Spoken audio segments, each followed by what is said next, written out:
afternoon, all farmers, friends and supporters. It gives me great pleasure as president of the Case Alumni Association to warmly welcome each of you to our annual general meeting. I welcome members who are joining us virtually, as well as our brothers and sisters here in person. A special welcome to President Norma Jarrett. I take this opportunity to commend you also on your recent recognition by the UJAA for your work as advocate for the agricultural advancement and innovation in Jamaica. I think I see Dr. Deslandes online. Welcome, Doc. Looking forward to hear from you. Special welcome to our visitors from Sagicor. I think Mr. Anthony, right? Come on. Right, and I suppose you'll have some other colleagues who will be joining us shortly. They will be speaking to us, ladies and gentlemen, about some financial advisement. He's so very welcome to this body. I'd like to welcome all our members who some of us have not seen for many, many years. And I'm very happy to see you today. I'd like to also recognize the students who are here with us. Very happy to see you today. You are welcome. I look forward to your continued interest in the affairs of the association. Today, ladies and gentlemen, is not just about reports and formalities. It is about reconnecting as families, reflecting on our achievements and charting the path forward for the continued growth of our alma mater. I thank you for making this time to be here with us, whether in person or virtually, and for ongoing commitment to the advancement of our college and this association. Together we will continue to honor our past, strengthen our presence, and build a bright future for the Case Alumni Association, and for the college, and for generations to come.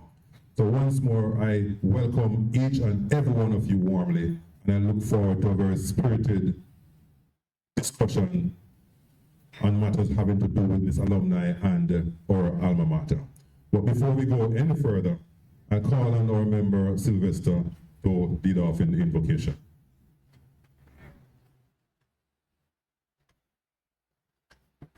Thank you, Mr. President, and a pleasant good afternoon, everybody.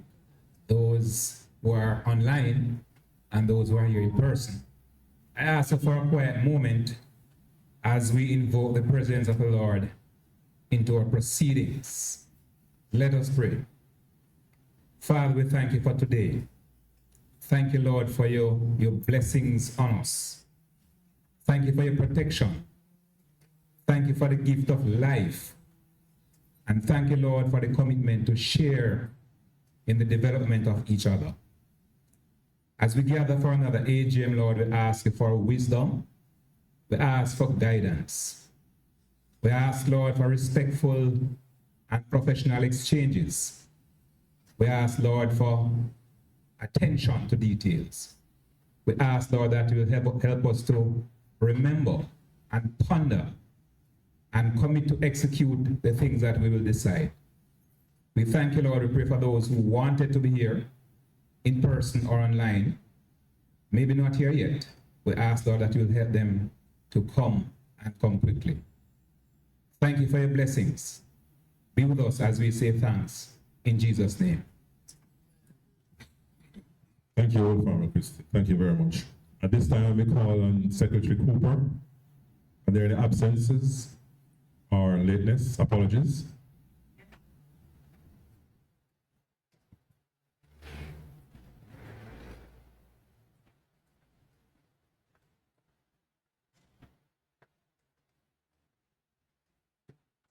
Good afternoon, all farmers.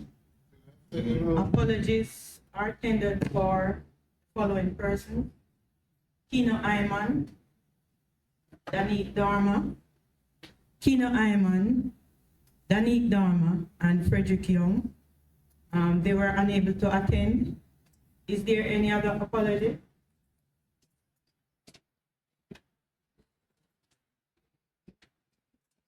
All right, there's also IPP Lacan, who is out of the country.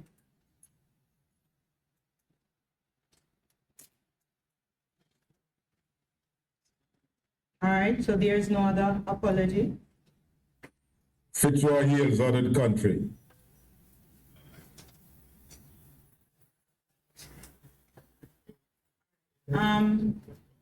Apology for Fitzroy Hill, who is unable to attend physically and was opted to join online. Thank you very much. Thank you so much. All right, moving on quickly. We will call on PP Webster McPherson for commendations and obituaries for the year. Webster.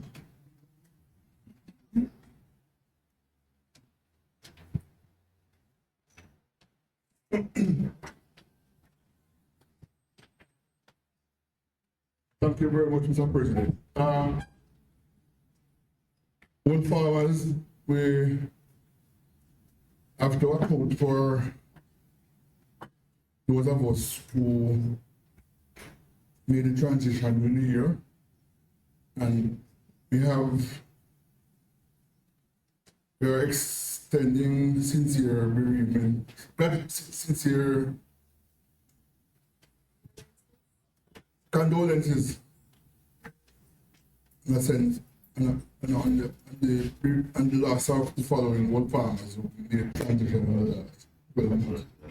We have Lance Grandison, class of 1962, Ewan Barrett, class of 1968, George Pencil, class of 1958, Margaret Gavidan George, class of 1974, Reginald Scott, class of 1974, Paul Brown, class of 1970, Morel Salmon, class of 1967, Louis Hall, class of 1967, Garfield Bramfield, class of 1988, Denzel Dunkley, class of 1970, Walter Brady, class of 1959, Vernon Frater, class of 1997, Paul A. Brown, class of 1971, Trevor Martin, class of 1967, Nathan Samuels, class of 2003, Milton Frater, class of 1972,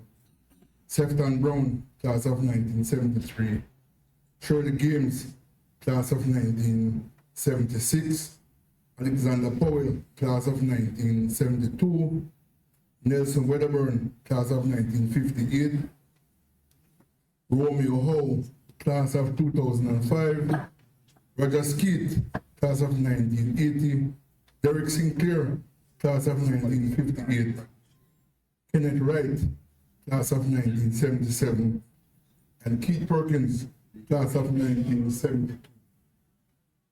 Well, farmers, to the best of my knowledge and belief, this constitute those of us who made the transition to higher calling during the year. There are any, but I'm open to corrections from any member who want to contradict. So I mean, to add, though you can't contradict, this is want to add to the list, whether online or physically. Silas Cooley. Huh? Silas Cooley. Silas Cooley, what's your again? 86. Class of 1986, Silas Cooley. That's it. You know what one? Yeah, but actually reported it, but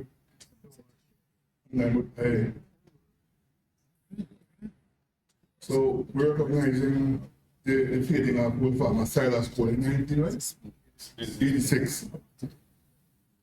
Any other members who made the transition? Wolf farmers, we know that wolf farmers don't die. We just get called up to the Supreme Farm to continue our agricultural pursuits. Fact is that the people have to be fed. it means that we need farmers up here. Right? And we understand milk and honey is high on the menu up there. And we have some noted dairy farmers and apiculturists among the group that are listed here. All right. So I'm going to be asking you all to be upstanding. Upstanding, stand up. And while we observe a moment, silence in respect of those persons who, those old farmers were no longer with us.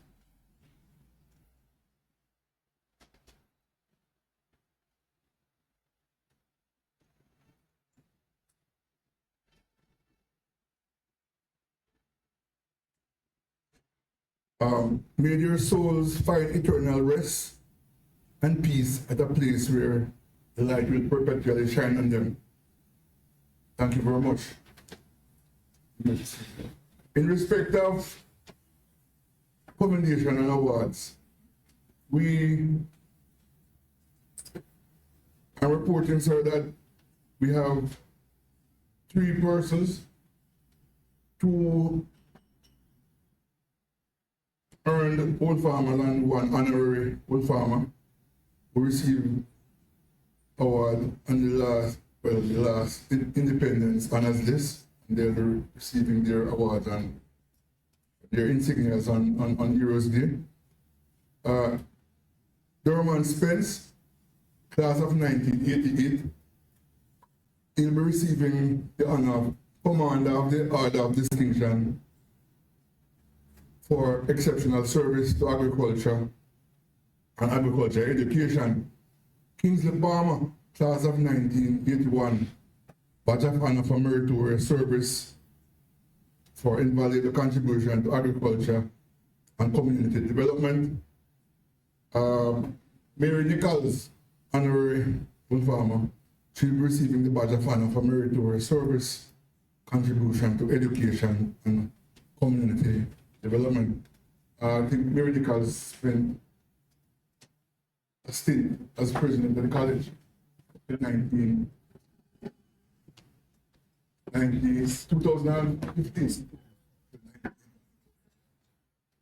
Am I right? Dr. Mary Nichols was the president of Kings between, I think, 2013 and 2015. And during that time, she was inducted as an honorary old farmer. We also have, in terms of commendation, in terms of political appointment, we have the sole old farmer that is in Parliament, Robert Montague, class of 1985. He was recently elected Member of Parliament for St. Mary Western and was also appointed as a minister in the office of the Prime Minister responsible for very important business of land titling. So, Mr. President, with that, sir, I think I have acquitted myself. Yes, sir.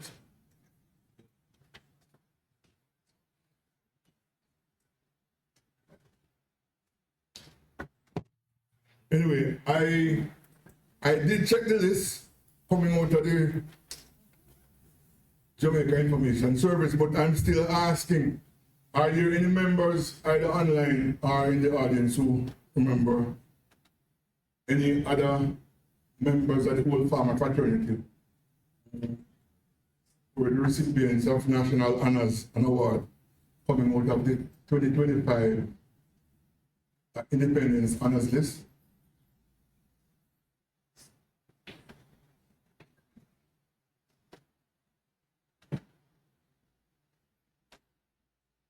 Are there any one going once,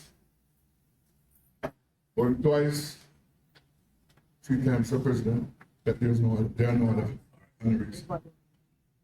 Mr. Webster, I don't know if you was an honor, sir, but there was a farmer in, I think Florida, sir, who got an award or some commendation from development.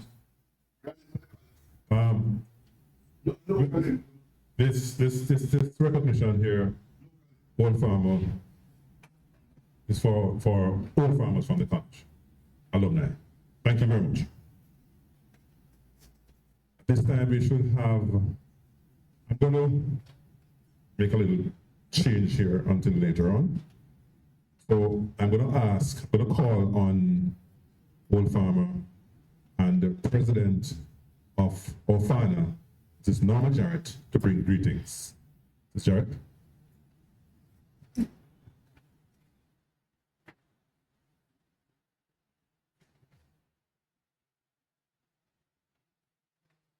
Ms. Jarrett in here? I am.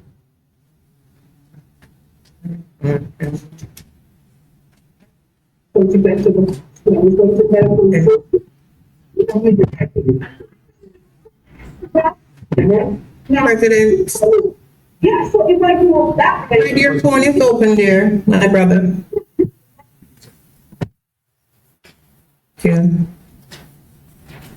President Dr. Derek Deslandis, President Hyatt, and the executive and members of the Case Alumni Association, members of Orfana that are present on this portal, students and fellow Old Farmers, I am deeply honored to bring greetings on behalf of the executive and members of the Old Farmers Association North America, Inc. Most schools and colleges have an alumni association that is associated with their alma mater. Case, on the other hand, is indeed very fortunate to have two well-organized, vested alumni associations. One that is local, which we're celebrating your annual general meeting today, the Case Alumni Association, and our Orfana organization in the USA Canada diaspora. Yet another fortune is that both alumni organizations are vested in the college. The student population benefits from the millions of dollars in scholarship bursaries, infrastructure and equipment enhancement, which have fostered an excellent environment conducive to scientific experiments, plant tissue culture production, and to empower the next generation of agriculture leaders. In the case of Orfana, our organization members have worked tirelessly to invest over US $360,000, the equivalent of 50.7 million Jamaican dollars in Case.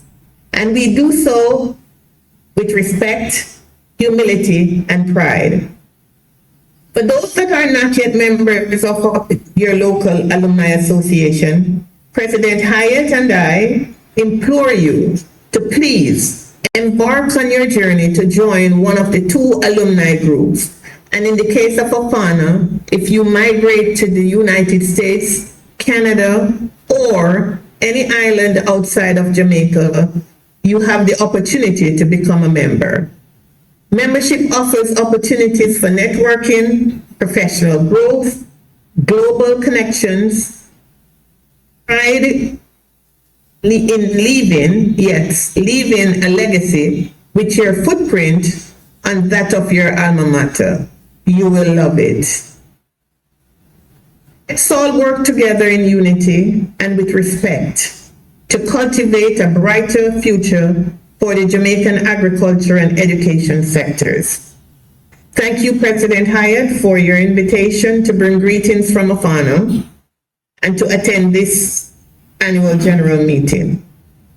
Pledge your continued support and symbiotic relationship with your organization as we strive to make Case the best tertiary agriculture institution in the Caribbean. Let's pray that God will continue to give us the strength, the will continue this journey. God bless you all.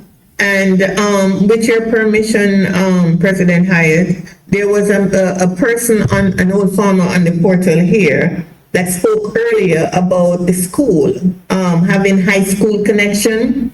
I would like to report that we in Afano, we launched 2 primary school gardens, one in Westmoreland and one in St. Catherine. And we thought it was a great idea to introduce the students to agriculture at an early age, to let them see that it's not just tilling the soil or hard work. Yeah, agriculture is a lucrative market, and those 2 primary school gardens that we launched were very, very successful. Not only did the students learn agriculture practice, basic agriculture practice, but they were also afforded the opportunity to consume the vegetables and the tubers that were grown on their farm for lunch at school. And as many of you know, food security is a big problem in our island. I also want to introduce you to another project that Afana has launched with Dr. Scott, and in that project that we have launched, the idea is to introduce high school students to better farm practice in the schools. Dr. Scott, I'm going to afford you the opportunity to just talk briefly about this project that we're launching and our October 11th event, with your permission, President Hyatt. Yes, go ahead, please. Dr. Scott? Scott. Thank you very much, President Norma, to the folks who are online today. I'm very grateful to be a part of this exercise. I just want to tell you that the program regarding the high school, we have 9 high schools that have signed up, and we have 4 more in phase 2. And we have actually started in a few of them to do it. It basically does 2 things. Number 1, to provide food for the canteen on these schools. And number 2, to start the foundation to recruit those students to get them into case. We're having an event on October the 10th, which is the group event in Florida here, and all of the proceeds here will be shared between Afana and the 9 schools to continue what they're doing. The schools are Arden, Spring Court, Happy Grove, York Castle, St. Catherine I, Jose Marti, Maypen, Merle Grove, and who I can't remember the 9th one now, but Dintel, right? Sorry about that. No, and Jennifer, I got it. All right, okay. So guys, pray for us. We'll continue to do good things, and President Deslande, just know that once we are in play with Ofan and with PIS and with those who are engaged, there will be a formal process where we can route these students into the program at CASE. Thank you very much. Wish you all the best, and I'm here in listening mode, and we know we're going to have a fantastic day. Thank you, Dr. Scott. That's October 11th in Florida, and if you need more information, please contact myself or Joe, the small, or this is on the portal. Just contact Afana or Dr. Scott for further information. And we would love to have you there, or if you know somebody that lives in the South Florida area, to please tell them about this project that we're about to launch and the fundraising activity on October 11th. At this time, I'd like to say again, thank you so much, President Hyatt, for your advocacy role, that of you and your organization. Afana is proud of you and your accomplishments, and we wish you wonderful annual general meeting and success in the future. God bless you all on this portal. And I just want to do a shout out to some of the Ofana members that I see on here: Sandra Galloway, Natty Paul, Joan Brown, Dr. Reed, Dr. Thompson, Dr. Scott, Patrick Maitland, and Dr. Howard Gordon. So thank you, Ofana, for representing here today. It is truly a wonderful thing when we work together. God bless you all. Thank you, President Hyatt. Thank you, President Jarrett. Give a round of applause for me, please. Thank you very much. I know that you have spread the word of our members, and I see them here today. Thank you also for the very excellent work that Ofana is doing, and Dr. Scott, I know very much about the school gardening project that is taking place here. Very good work that you're doing. We look forward to the continued success of it. Thank you also for the contributions that you continue to make to CASE, the college, and also that which we are doing. I know you have mentioned the many millions of dollars that has been spent there, Jamaican that is, and I am also very well aware of the need for significant amount of assistance, infrastructural for students and whatever it is that CASE needs. And our objective is to try and help CASE as much as is possible. Of course, if we work together in unity, the impact of our contribution is that much stronger.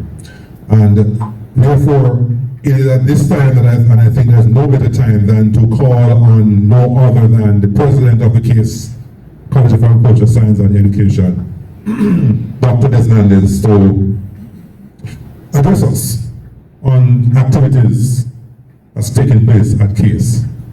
Doc, your time, sir. Thank you, President Hyatt. And thanks for the invitation to participate in your AGM. So let me just start off formally by saying, President Hyatt and members of the CASE Alumni Association, President Norman Jarrett and members of the Ofana Alumni Association, other specially invited guests, interested members, good afternoon. I just will give you a brief update as what we regard as the highlights of the 2024-25 period. Just to note that our numbers have stabilized post-COVID. As with many institutions across the country, there has been a dip in enrollment across the tertiary sector. This is also underpinned by the fact that only 19% of our students pass 5 CXCs this year, which is the standard. That's a standard that is utilized by all institutions for entry into the tertiary sector. That has shifted from 38%. So the COVID effect is still with us, and all of us are grappling with trying to figure out how to navigate the post-COVID experience. Also, that in terms of CASE specifically, we had a very successful open day. In fact, this would be the largest we have ever had at CASE. We had 1,400 students from across the country. Significant number of high schools. In fact, we couldn't find a place to put them to our parking. But it went very well. We were able to showcase the 3 faculties, number of short courses, and importantly, the thrust in technology that CASE has embarked on. In terms of our research day, that was also very, very successful. And it demonstrates and highlighted the research being done by faculty and staff, and faculty and students, in particular in the area of applied research and innovation. There are a number of innovative projects that were shared with the public at large, and we got a lot of commendation. It also signaled the deliberate attempt to reposition CASE, or to position CASE as a thought leader in agricultural innovation. Not just to talk about agriculture, but the future of agriculture and how we move forward. And that was, I believe, a very successful event. We also did well at Denby. Denby, and again, Denby was a breakout year. This year's Denby show was a breakout year for us. We deliberately decided to showcase all our technologies that we are currently utilizing, implementing, teaching, and essentially sharing with the rest of the world. A major one for us is the first of its kind in the Caribbean agrivoltaic system that essentially represents one of the future threads in agriculture innovation. And it's the idea that solar farms does not necessarily have to replace agriculture. So this is a system that actually combines solar power with agricultural activities. The benefit of this particular technology has now allowed us to move to another element of the case plan, which is to convert as many of our classrooms as possible into smart classrooms. And certainly with the support of the Pioneer Group, Class of 83, I believe, we have started to convert. We have already closed the building envelope for 2 of the classrooms, and we have actually installed AC units. So we now have 2 classrooms at Case that with AC units. We're now securing smart TVs out of China to put in these classrooms. Of course, this change in terms of what we propose, what we're now undertaking, we require a different mindset and different approach in terms of how we secure. We do have a problem sometimes with theft. So clearly, how we manage these resources that we install is going to be very, very important. We're also installing, through a project from Digital Foundation, a smart lab, a smart classroom that is with all the bells and whistles. Digital tells us that the cost of that is $80,000, and it will be it will have its own internet access. It will be fully integrated, including the furniture, including laptops, and essentially we'll have to put cameras and it will have to be controlled in a way, access control systems will have to put in place, again, to manage to guard against the possibility of theft. But it is what we think represents the future. This classroom will be on the East Campus and should be ready for occupancy by the end of October. That is the target date for implementation. At Denby, we also showcased a lot of our technology events, not just drones, but also hydroponics, aquaponics, also looking at agrivoltaics and to demonstrate how this can actually work in practice. We also demonstrate that Denby, a project that we've been working with one old farmer, Mr. Bogle. We were basically installing RFID tags on our goats, and we're putting in tracking devices. We also have electronic weigh scales that basically transfers information to your phone. So we're also looking now at putting in GPS security in terms of putting in smart fences that can control the movement of the animals outside of the farm areas. At Denby, we were very successful. Case is the champion goat exhibitor for the last 3 years. And this is a unique tangent road, geofencing, I forgot completely. Right, so we actually put in a geofencing system as a rollout of the RFID tags. And but at Denby, we were the champion goat exhibitor for the 3rd year in a row. Now, our goat program is unique because it is actually run by students. So the students are integrally involved. And the level of training and exposure students have gotten, they have now become sought after in terms of farmers who need persons who can manage their goat farms, so to speak. And we also did extremely well with our cattle, especially on the beef side. I think our beef presentations were outstanding. It's important to note that perhaps for the first time in the history of Case, we have all 4 TP Lekki breeds at case. Jamaica Hope, Jamaica Black, Jamaica Brahman, and Jamaica Red Bull in celebration of the TP Lekki legacy. However, we are now working to certify.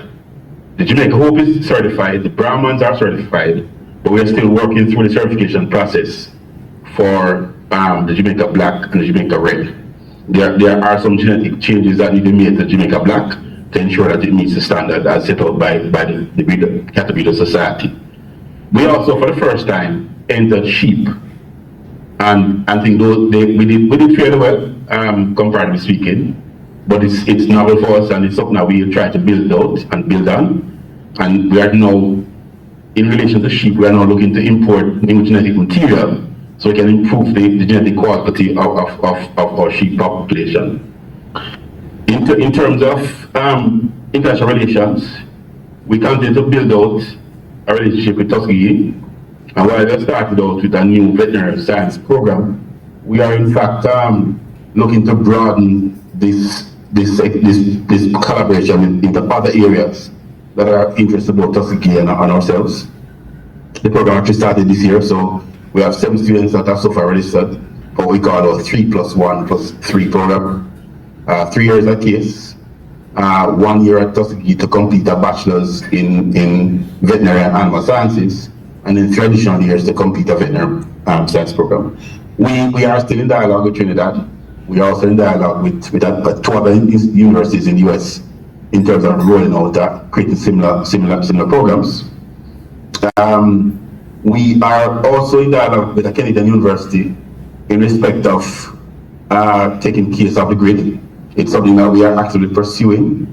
The idea here is that we currently spend about $36 million a year on electricity, and we're trying to move away from that and to shift those funds into the redevelopment of the infrastructure, which continues.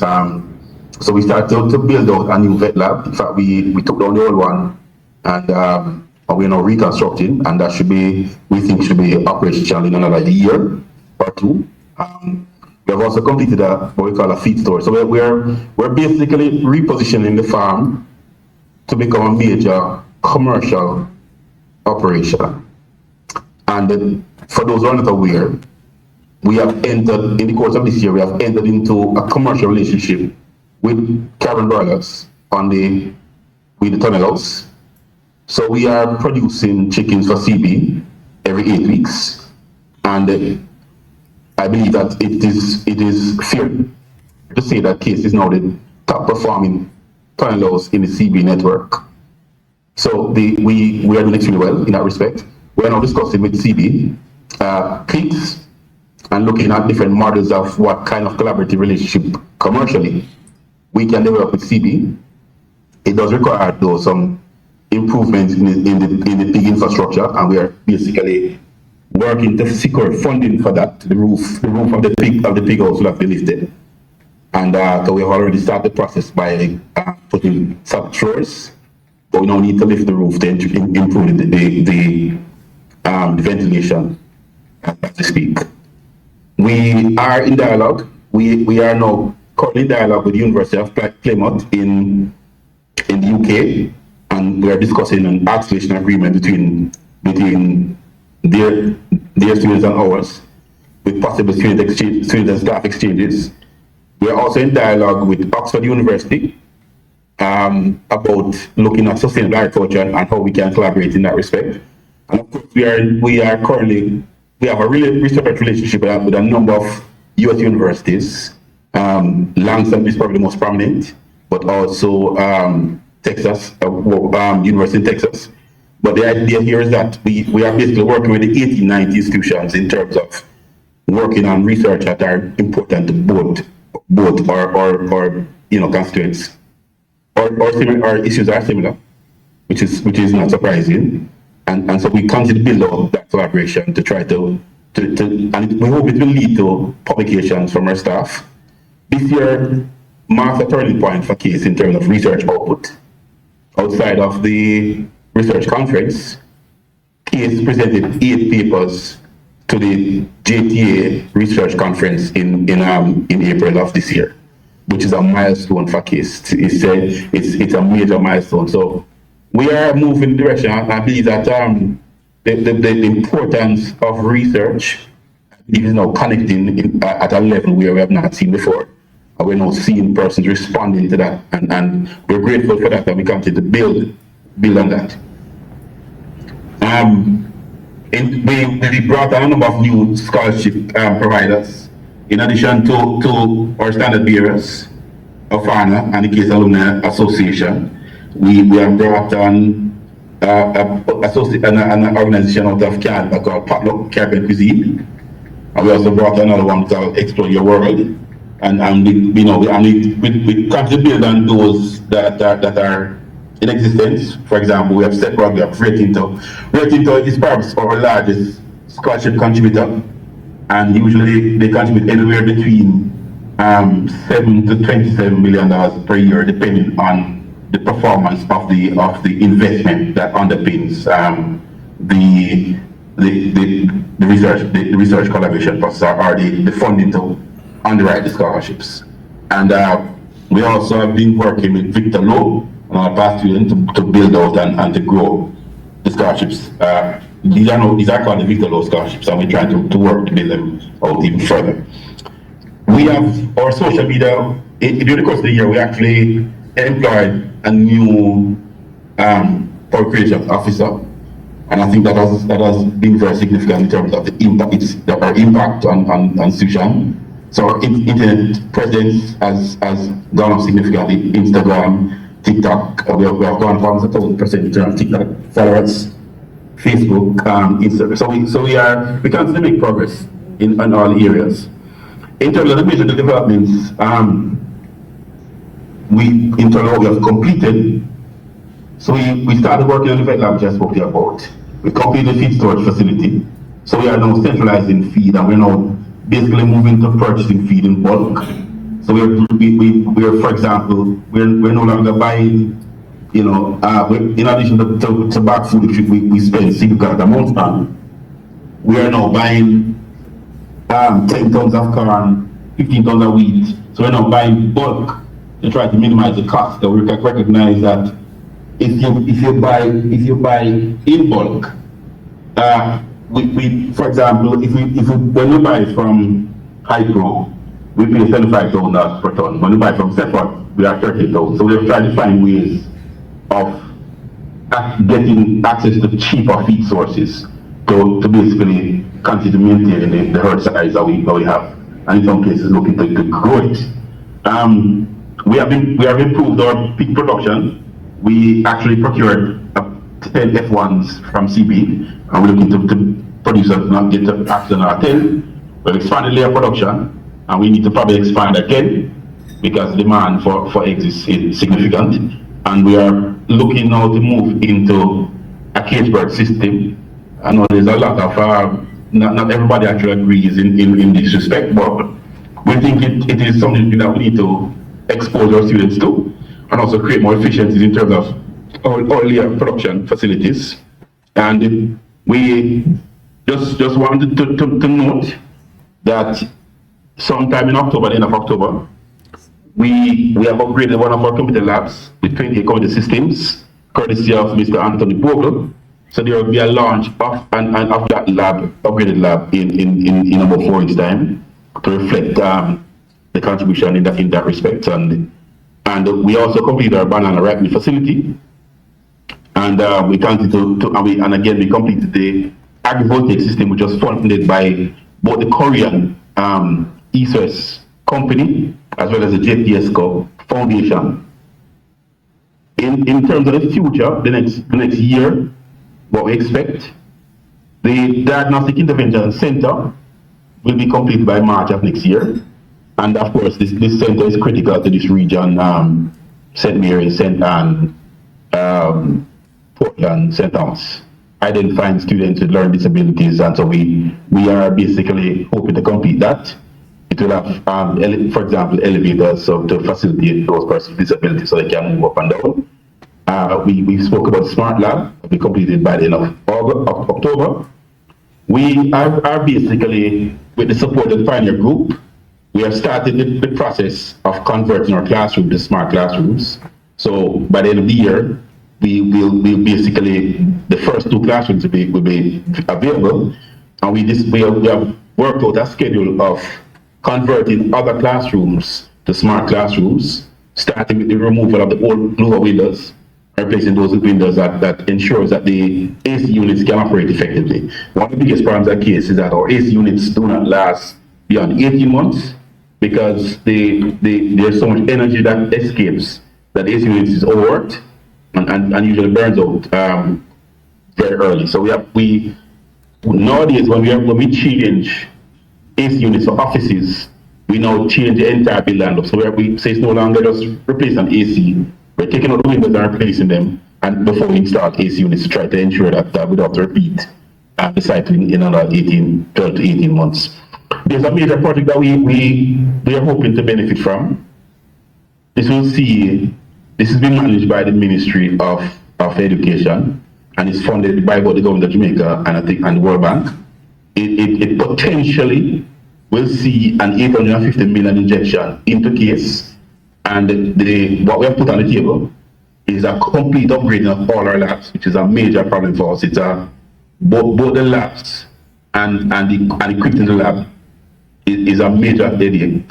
The cost is beyond our capacity, but thankfully this project we believe will solve that problem. The project is in relation to the preparation for STEM education, upgrade of teachers' colleges, of which case is one, to facilitate the build-up of the STEM schools and STEM programs across the country.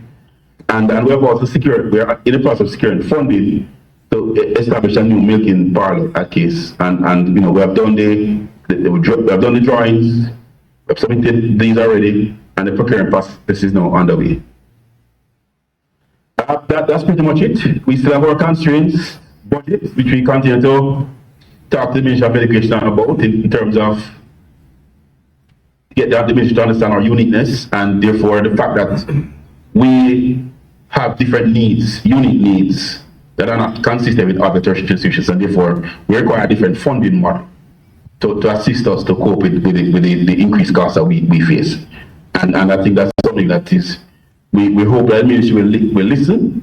Every opportunity we get, we speak to it, but we'll see what happens over the course of time. But there are lots of resource constraints, and and there are lots of areas that require immediate upgrades, including staff housing, dorms, buildings, classrooms, you name it. But the struggle continues, and we'll continue to build out as we can with the resources that are available to us as we move towards this model of a digital campus. For example, we are digitalizing our student experiences. We're digitalizing our online application, online registration, online room selection. We're also now moving to an online model for timetabling. We introduced it this year. Still have some teeth in pains, but we're moving to a model where the learning management system becomes a management tool to manage some critical areas of the college, and that certainly will make it easier to manage the processes and to ensure a great level of service to the students and our stakeholders. I think that covers pretty much what I'd like to share with you. Thank you. Thank you very much, Dr. Deslandis. You have spoken quite comprehensively on a range of projects that's taking place at the college, and some of them I am hearing about for the very first time. And of course, you have mentioned many of the challenges that you are facing on the way forward also. This is an opportunity, Doc, to, you may have heard some of the discussions taking place before we started. I have heard old farmers asking questions about what's happening at the college. Some know, some don't know. Some may have even said things which is not so. And I have always wanted, and I'm sure you don't mind, to have an opportunity where persons can, ask questions and to get a feedback from no other than the person who is in charge, you. So, if you don't mind, I'm going to open up the floor for individuals for a few minutes Some persons have suggestions, some people have questions, like I said, you know, and maybe they have things that they want to clarify in their mind. So I'm going to ask persons to indicate by showing of hands. Please state your name and feel free to ask Dr. Deslandes a question or to make suggestions. Thank you very much. President Hyatt. Go ahead now, Jared, please. Go ahead, President Jared. Okay, thank you. Dr. Deslandes, thank you so much for your comprehensive report. Really enlightening, and as President Hyatt just mentioned, most of these projects are the first time that we're hearing it. When we have persons speaking about projects on the campus, we would love to be able to share the good news. So can we ask that you make a commitment to keep the alumni groups informed of some of these all of these major projects that are in the works, so that we too can celebrate them? And I did notice that there was no mention of the Ofana Plant Tissue Culture Lab at Case. Can you just give us a brief overview as to the production and what's taking place in that lab right now? Thank you. Okay, thank you. Well, the lab has been progressing well. We, as you know, we have a collaboration with the Biotechnology Institute from out of Santa Clara in Cuba. And through that collaboration, we have basically recruited a number of Cubans through the year. And there are a number of things that we're working on. One is developing the Portland breadfruit from tissue culture, which I believe is our first. And we, in a few months, we'll basically be planting these out in spring gardens just to see how the plants grow. We have also introduced a new pineapple variety, which is an improvement on the current one that is dominant in the country. And that variety, we're starting to plant it out in spring gardens. Again, so what we're doing basically, you know, from the plants that we're producing in the plant security lab, we are actually growing them out in spring gardens at our farm. So we test to see what you know, the efficacy, how they operate, how they perform. We also have introduced two new banana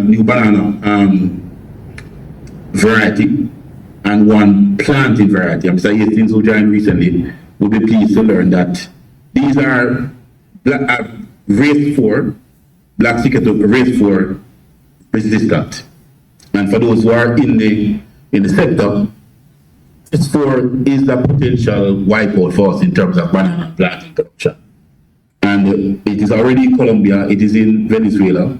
We are tracking it, and we are just bracing. All of the Caribbean countries that do bananas are bracing, and Latin America, for the introduction of race 4 into their space. So we are trying to be proactive by growing out plants and helping farmers to replant using these new varieties that can potentially hedge against the effects of tropical race 4. We are working with Jamaica producers, which is the largest banana production plant production farm in the country, and we work with the Banana Board. So we're actually providing plant material to both the Banana Board and Jamaica producers as we work collaboratively to grow, to test, to improve, and we see how far we go from there. We tried reproducing Jamaican pimento from tissue culture. That has not done so well. We're still working at it. We are now doing some strawberries, some strawberry varieties, and we're working to one major one that I think we have taken on is to produce the Haas variety avocado in Jamaica. We are struggling to acquire plant material because nobody wants to give us the plant material. They want to sell us the avocado, not to give us the plant material. So this is something that we are still working with.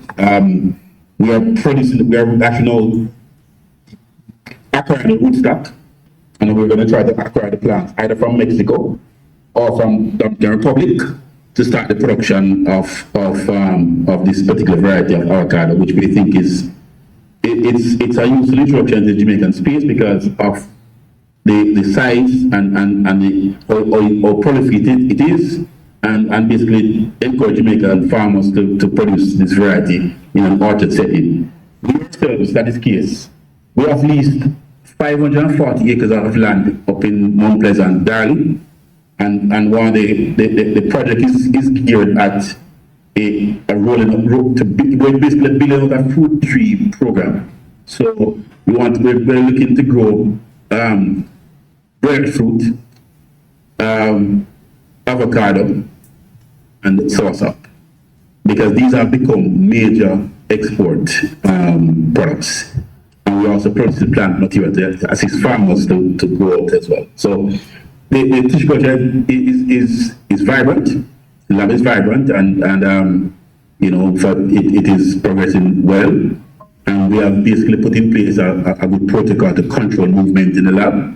We had a scare earlier this year because, you know, we had a group of students that passed through the lab, and, you know, we had some issues with the plants, and we had to it took us a bit to clean them up again. And so we're now ensuring that all the protocols are in place to minimize traffic. The same thing applies to the tunnel house, because we're now contracted with CB. We have to get hazmat suits, so anybody who comes into the tunnel house is properly attired and you know, and you can control anything that may happen from there. So we're moving to a new era essentially of in terms of safety and plant health and all that, which is interesting. And the discussion lab is going to lead the way in this respect. So the lab is up and doing well, and hopefully in another month or so we'll be able to show evidence of the performance of the plants at Spring Gardens, and share it with yourself and others that may be interested. Thank you so much, Dr. Deslandis, because, you know, our donors had given us $120,000 US dollars. So we made a heavy investment in that. So if you could just please send us a synopsis, so we're having our fundraiser in December and also in October. So if you could just send us a little written report, so we can, again, appeal to our donors and show them that, you know, their investment is really reaping right now. So thank you so much. And if you could just give us also an update on the naming of the Tissue Culture Lab, we'd very greatly appreciate it. Thank you so much. You're welcome. All right. Thank you very much, Dr. Deslandis. Thank you very much, Mrs. Jarrett, Sarma Jarrett. Dalton, your hand is up. Hastings? Good morning, everyone. Good morning. Good morning. Good afternoon, my apology. Yes, Dr. Deslandis, I'm happy for this presentation, and I'm happy that you have actually spoken to the issue of plant health, and you know that's where we want to focus on. Looking at the TR4 variety that you're talking about, this is something that the region is pushing, and I'm happy for this, and I hope, as if previous members have said, these are something that we need to get out there. We need to let people know what is happening. We need to know what is happening in the case, and the collaboration that's happening, because that it would be a great game changer for the region if we are to maximize the impact of that variety.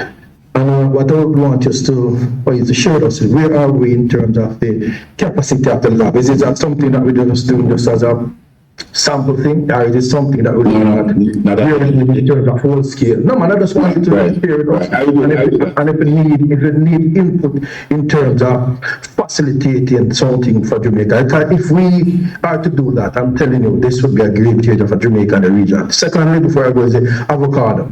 That's another point, and I must tell you that the ministry, through the Plant Quarantine Branch, would have developed a protocol in terms of getting in those budwood. Yes. The number people not. That's what I'm saying. But we are working on it. Yes, I know. Perhaps provide the thing we will. So if Damrep is struggling and there are other places, just let us know. We are willing to. The ministry is willing, as you all know, partner with case in getting that. So those are the two areas that I'm really happy for, and I would want you to just shed some more light to the group and let the group know the impact that this will have on the good thing that case can come in terms of collaboration. Thank you, Doc. Right. Well, I'll give an update from my Cuban counterparts. They're actually now at the lab working, and we are actually preparing to try to bring the house variety. If we can't do it from Mexico down, we're going to try and get it from Cuba. So it's something we're actually working on. But just to point out that the collaboration is becoming more challenging, because, you know, the whole issue with Cuba and USA, So we know just have to be careful that we don't necessarily, give it too much ear, and that people understand that we don't necessarily want to be targeted. The Cubans have been very good to us, and their research collaboration with us has been very, very, very critical. So we are very careful about how much we say publicly, right? Because of the need, the sensitivity of some of these things. But the research collaboration has been beautiful so far, and we are hoping to extend that. We are also discussing the possibility of sending some of our students potentially to Cuba for training in tissue culture.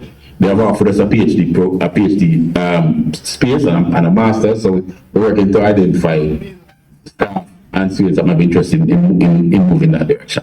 But the thing is, that the real bananas, we have actually planned out now in Spring Gardens, and the banana board is looking to expand their site in Bottles, and Jamaica Producers is planting out in another bay. So in another couple of months we'll be able to see and understand. But I think we're in a position to, over the course of next year, to be able to provide significant plant material to farmers who will be willing to switch over. I must say that's one of the things that we have recognized, that Jamaicans do not like the fair banana.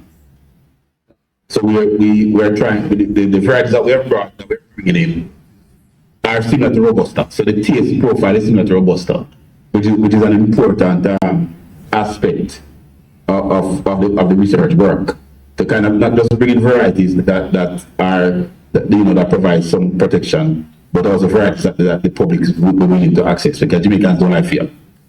And that's a problem. All right, Doc, thank you very much. You have to make yourself available more often for these things, because we could take all afternoon asking you questions. I have several questions down here for you too. The first one I'm going to take, Mr. Sadler, coming to you, Lily, and then Sapoko. So Sadler, go ahead, please. Are you?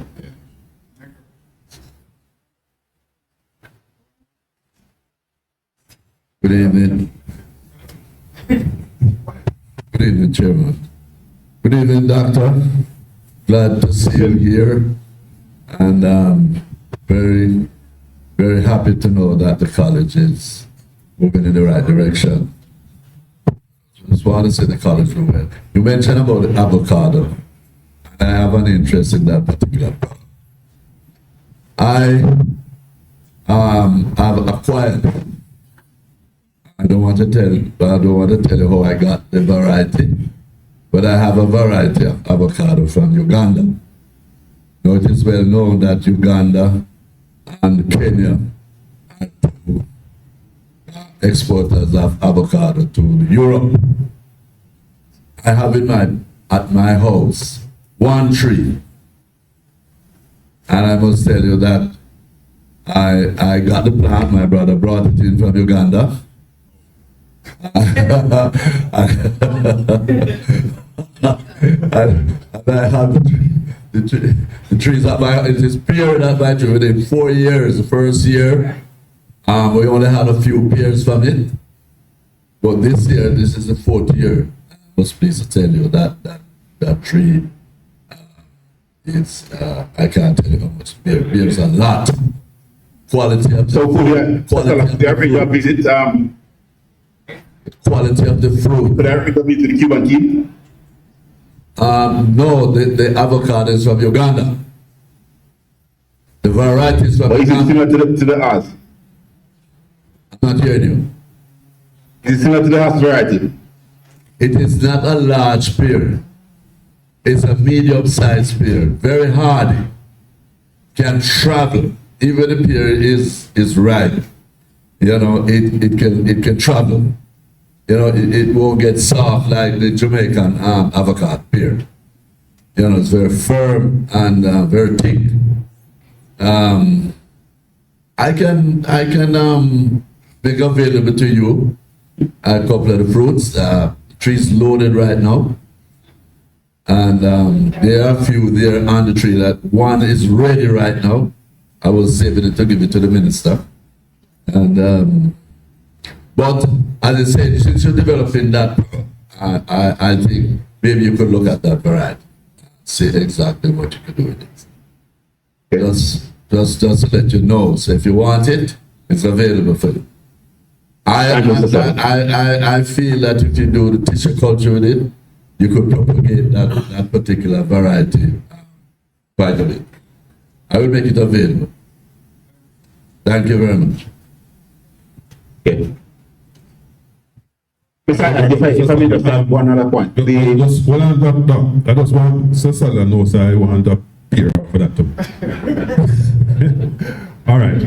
Yes, Doc. And after you, Lilith, you could go ahead afterwards, right? Let me just say that there is we're working with a local farmer that has brought in, Cecilia spoke about bringing in the avocado from Uganda. We're actually working with a local farmer to introduce a variety of apples called Wambugo. And Case has a significant, probably the largest plot of that apple plant. And it's now a year. We're hoping that in another year or so we start bearing. And the potential is that if we are able to produce enough of this plant, then we'll be able to replace importation of American apples. So it's something that we are quietly working with the farmer on to basically prove the value of this particular variety as a potential replacement for imported apples, which is quite significant in terms of dollar value of imports. Thank you. Thank you, Doc. Just two more and then we move on. One, two, mic check. Yes, thank you. Thank you so very much.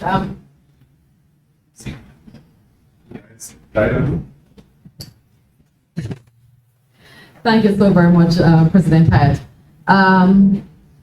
All farmers, and I'm not so sure the AGM will allow us time to listen to all that the President has to share and to give our feedback and ask questions. And as I listen to your interest and the interest of those online and all the information that the President has to share, I am suggesting that going forward, we look at information sessions so that we can talk with each other, get the information, make those suggestions, because I don't think we have adequate time within this forum to allow for all of those feedback and questions and feedback, etc.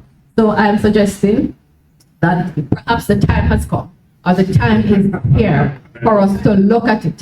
For us to look at a strategic way in which we can, engage each other and look at how we can share this information and to get feedback and then to give our suggestion.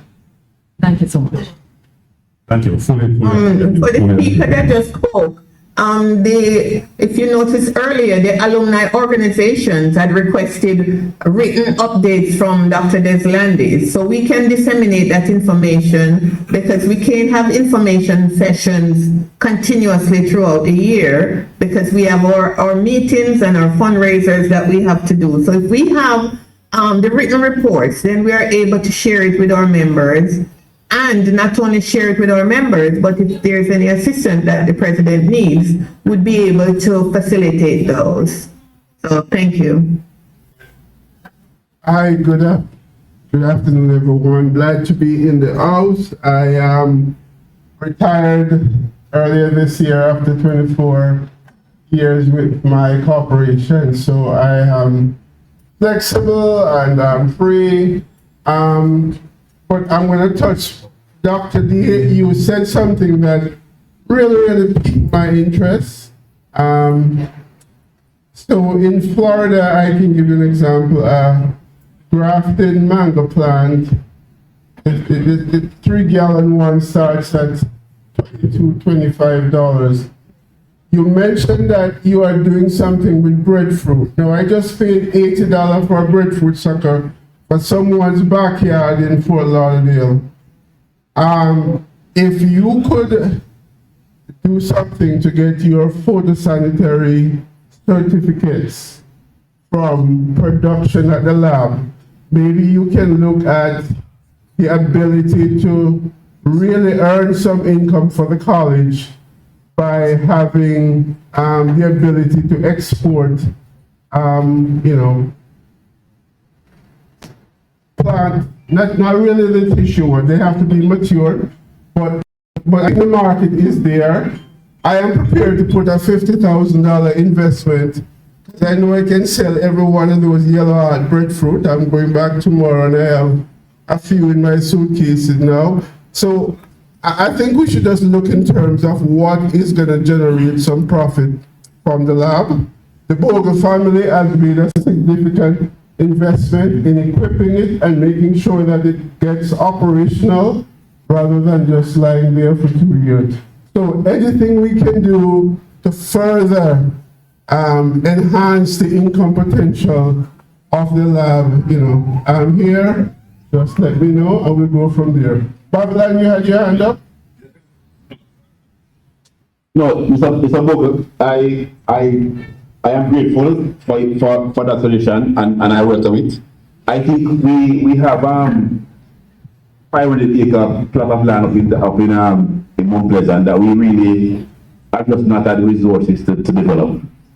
We started putting bees, so we have bees there, and we started to plant some fruit trees, but really want to lay it out and in fact we're thinking about putting 100 acres in breadfruit and as well as avocado and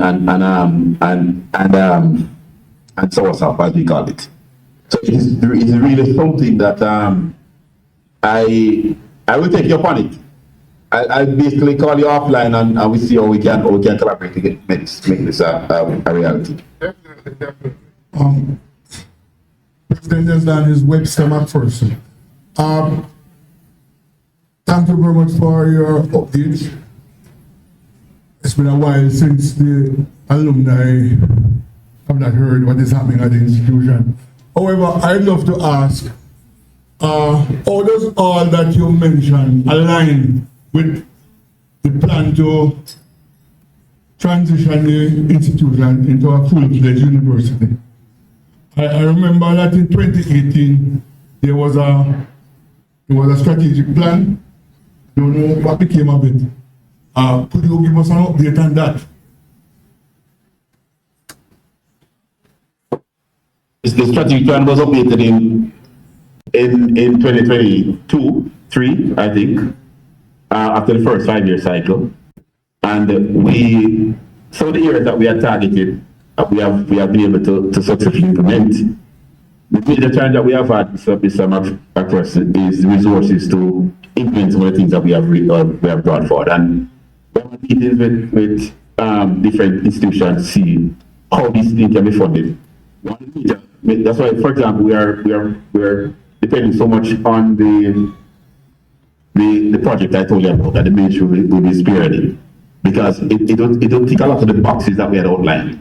Now, to get us to where we want to be in terms of university status, there are a couple of things that we are working on now. One is institutional accreditation. They're trying to clear all the hurdles and obstacles to ensure that we can be institutionally accredited. Once we get institutional accreditation, we will then move towards, we are also simultaneously trying to work on a standardization of the processes and activities at institution. We have to upgrade our student services, we have to upgrade our online presence, we have to upgrade all of those elements that relate to our stakeholders, as per the UCJ discussion around converting to a university. Once we put all those pieces in place, then we'll basically make the request. The request is not done to the cabinet, it is done through the UCJ. We have to make the request for case to be considered to be a university. But we're not clean the boxes. No, the transition that we have, if you are then this year, so we presented, it's a reflection of the switch that we're making now. We actually, so we're not selling up, we're not taking up no breadfruit and no coconut. We have said anybody who wants to buy coconuts, they can come to Portland. What we're demonstrating is how we are impacting the society and the farming community and scientific community by the research work that we are doing. For example, we have demonstrated that the value of drones as a factor in improving productivity at the farm level. And we actually work with a few farmers for drone services. We are in dialogue with a company out of India to introduce additional drones into the space and to train. We are working with a local investor to train not just K students and staff, as we have done in the past, but to train other persons in terms of drone services and drone technologies, constructing drones, deconstructing drones, the whole 9 yards. We have also signed an MOU with a Trinidad technical agency. I can't remember the name, slips me, maybe they can remind me. But we are working with them now to improve certain technical areas of case that are critical. For example, this particular unit of company out of our organization out of Trinidad trains people to build solar panels and solar systems. And one of the things that we're looking at is how do we solarize farms as a means of reducing their energy footprint and reducing their cost of operation. So I think that a lot of what we're doing now it fits perfectly into the long-term vision plan of case and what role we will play. So if we are going to be a university, it's a university of agriculture, right? But we have to demonstrate all the science and the management aspects flow through agriculture to make agriculture more impactful. And so I have to identify the gaps and how we are going to try to close those gaps. One of the things that we have been talking about and Case is trying to position itself in is the whole idea of how do we prepare Jamaica for the 5th industrial revolution, even though we are still behind with the 4th industrial revolution. So we're looking now at Internet of Things, how do we automate? So there's a project that is coming up that is going to be a competition between Case and UTech. It really speaks to, it's called Jamaica Eats. And it really will be a demo. Students will be encouraged to build hydroponic systems that can be fully automated. And the winners of that competition will earn, I think, $100,000. And Microsoft is also part of that project. And the students will also, once they build systems and they are identified as the best of the best, we'll then introduce those into the high school. So the idea, similar to what Norma and Dr. Scott proposed earlier, we're actually looking at this to see how do we impact the high schools from a technology perspective. So our understanding, our research, or knowledge suggests that the only way to bring young people into agriculture is through technology. Right? You have to convince them. And what we're seeing is that the level of interest we saw at Open Day, students were not interested in the general run-of-the-mill. We're interested in the technology, the drones, the agrivoltaic systems. So that's the route that we believe we can pull in our young people and to get them more interested in agriculture. At some point in time, we clearly will not be able to hold the numbers that we expect to come in. But we are looking now at the agreements where discussions, as you know, with NACALVA, with Mobecom College, with money. So there are several discussions taking place about what role Case will play in actually expanding the agricultural education footprint across the country, across institutions. We manage the process and not necessarily have all the students. So we'll be able to put all the students at Case. Dr. Devlin, I am so happy to hear all the things that you have brought to the fore today. I just to piggyback on what Mr. McPherson had said earlier about becoming a university and getting our university status. Don't forget that we have a lot of OFANA members that are college professors, college head of departments, college deans. Some of them are on this portal here. One of them is on this portal here tonight that can help with the accreditation process, quality audit process, and food science. So you have the resources. Don't just rely on the single individual, because collectively you can pull from the pool that I'm sure Case Alumni Association as well as OFANA members that are able to help the college in tangible ways. But you just need to reach out to us and let us know what the needs are, and we'll be happy to help you. After all, this is our alma mater, and we want to see K succeed. Thank you. Mr. President, Thank you. just to return to the issue of the strategic plan, the revised strategic plan that you mentioned. Is it available? I could share with the Alumni Association. To get both clearances on a person. I don't hear that. But I think I don't see a problem. Yeah, I would love, so they would love to get the strategic plan and would love to know where along the road are we in terms of the achievement of the objectives. Yeah, no problem. Thank you very much, gentlemen, ladies. Doc, thank you so much for your comprehensive update and, responding to the questions. Just to make it clear that the Alumni Association, both the local and the fan, our sole objective is to work with the management of the college to ensure that the college gets to an institution of excellence. As Norma said, it is our institution, it is where our foundation has always been. That's all we know. And therefore, our best effort and interest is to ensure that it gets to the best possible place that it can be and continues to grow. And we want to support you, support the college to get there. So sometimes when you hear people ask questions that might seem intrusive or hard, it is very personal. No harm is meant. It's just to ensure that, we are given a chance to support and to participate in the process as much as possible. So we will be dialoguing with you in very, very near future, just to, continue the discussions that we're having now, because clearly there's a lot more to talk about. All right, so thank you very much. Thank you, sir. That's of course we're always open, and I sort of encourage members, not to spread rumor, but if you have a question, we are always willing to open and answer and respond to them. Right, and I also ask the members, because, it is not very often that we get Dr. Deslandes like in this forum to talk. If you have issues, questions, feel free to shoot them to the Alumni Association, either us here or Ofana. So, we could include them in the discussions when we meet with the president. And, we will have that kind of discussions from time to time. Just to, also we will move on. Thank you, Doctor. A few housekeeping. Thank you, President. Pardon me?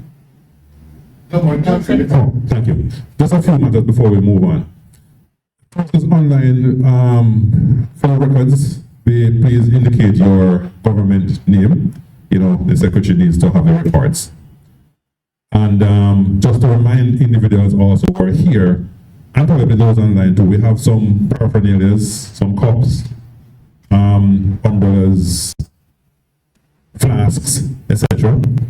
For those persons who are here, please ensure that you get one before you leave. That's why we have them here. Okay? Thank you. Yeah, man, they are there for sale. All right? All right. There are two matters that I have deliberately put them together because they are related. PP McPherson has been on a campaign for how many years to talk about our health and preparedness financially and otherwise as we move on and get a little bit older. And it has not gotten much traction, and we have seen, as he will outline to you, empirical evidence of the importance of having this kind of preparation in place. Every year he speaks about it, and today he will also talk about it again, right? The Mutual Assistance Fund Emergency. And I have deliberately put Webster before our friends from Sagicor to speak, because it will give them an opportunity to understand some of the issues that we face and help you to speak to some of these issues. All right? So I will ask Webster to come now to go through that program, after which we'll have our friends from Sagicor to speak with us. Webster? Thank you very much, Mr. President. Old farmers, I will not really be, I have circulated the document. Document is circulated, and I presume that it has been read. And as the President mentioned, I've been coming here on this pilgrimage every year to try to get old farmers to put together a fund to provide some amount of resilience in the organization's ability to assist old farmers who fall on hard times from time to time. As we speak, we have, well, first and foremost, this fund was approved by the annual general meeting of this association in September 2011. Right? The fund has been in existence. We have some deposits so far has been deposited at Jamaica Money Market Brokers in an investment account, and I guess the treasurer might be able to say something about that when he speaks. But the fact is that from time to time we have people who fall upon hard times and need assistance. As I speak, I can recall almost we have 7 members of the fraternity who would be in a position to benefit from something like the fund. So I'm going to implore you to go read the document. If you have any issues with the document, most of you have my email address and telephone number. Give me a call and we can discuss it. I am prepared to have President Hayat arrange after the meeting just to deal with this. The fact is that just last week, Sunday, I was in Spanish Town. A team of us have a team that is working on collecting funds to assist old farmer Derek Spence, who was involved in a serious motor vehicle accident in 2022 and while he was recovering from the motor vehicle accident, he got a stroke and was literally left on his back, abandoned by his family, his nuclear family.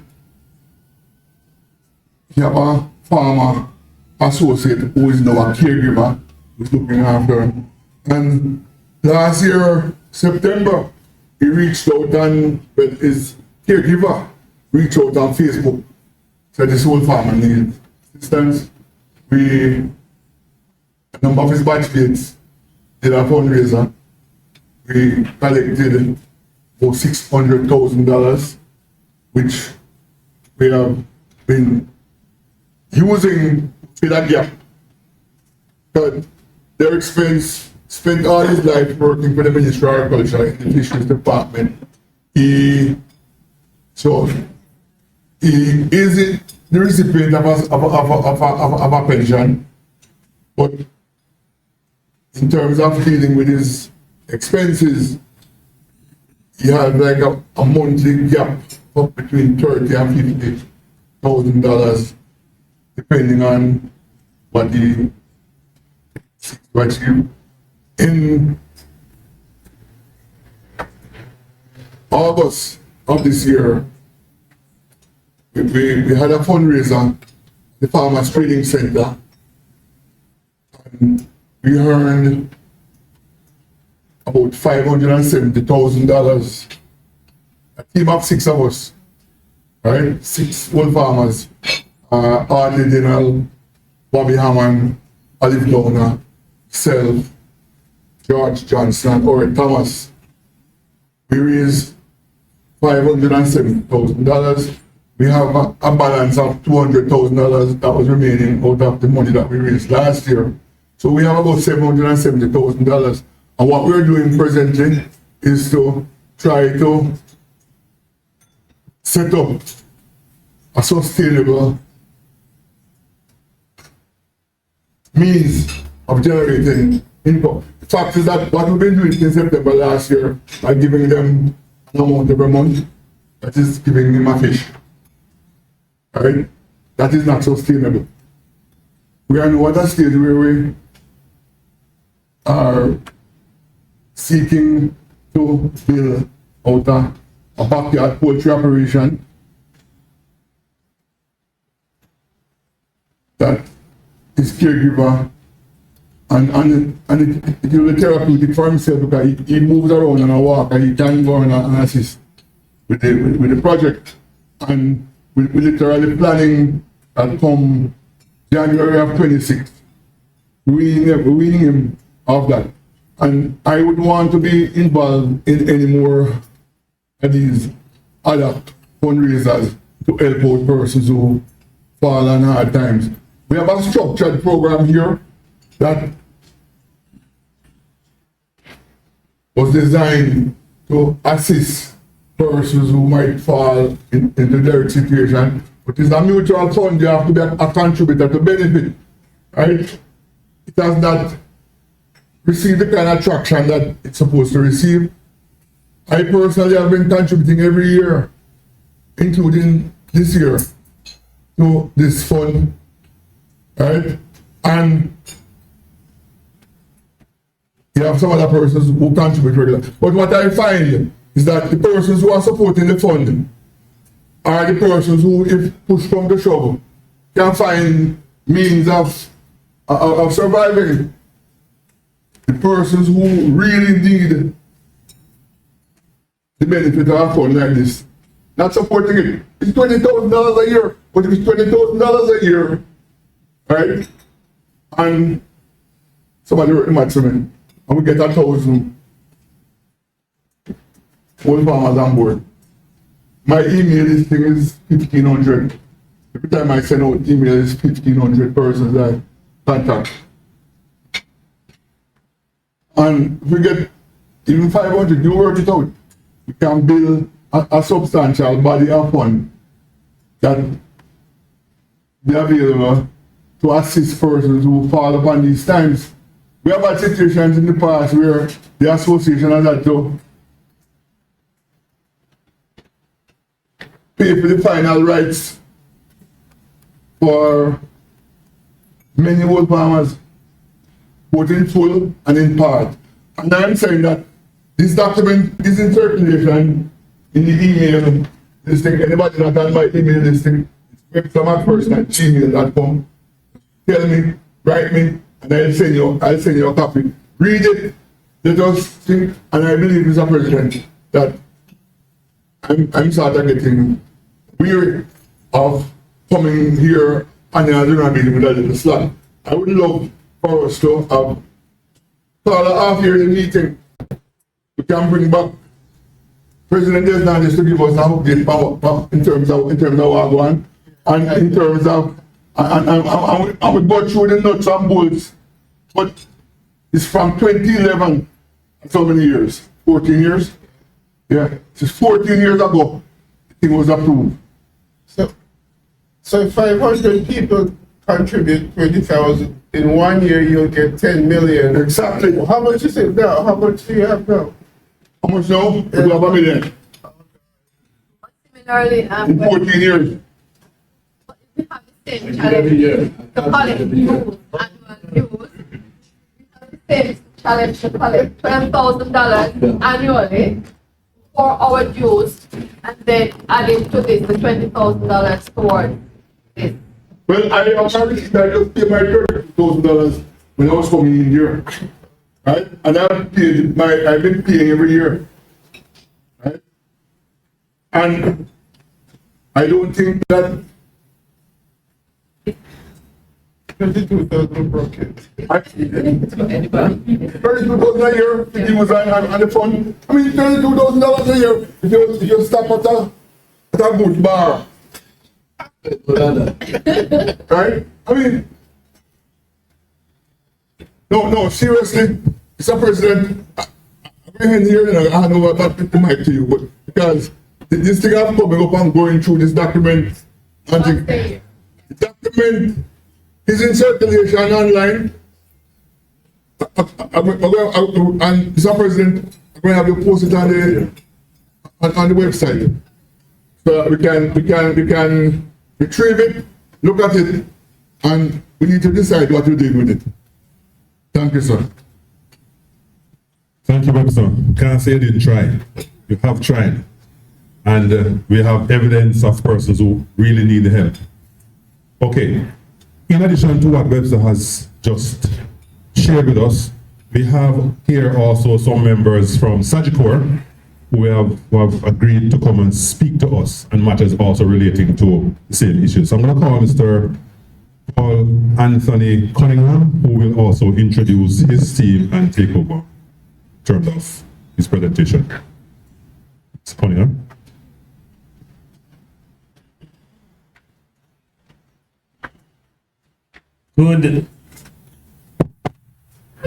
Good afternoon, everybody. Good afternoon. Or should I say old farmers? Old farmers. Old?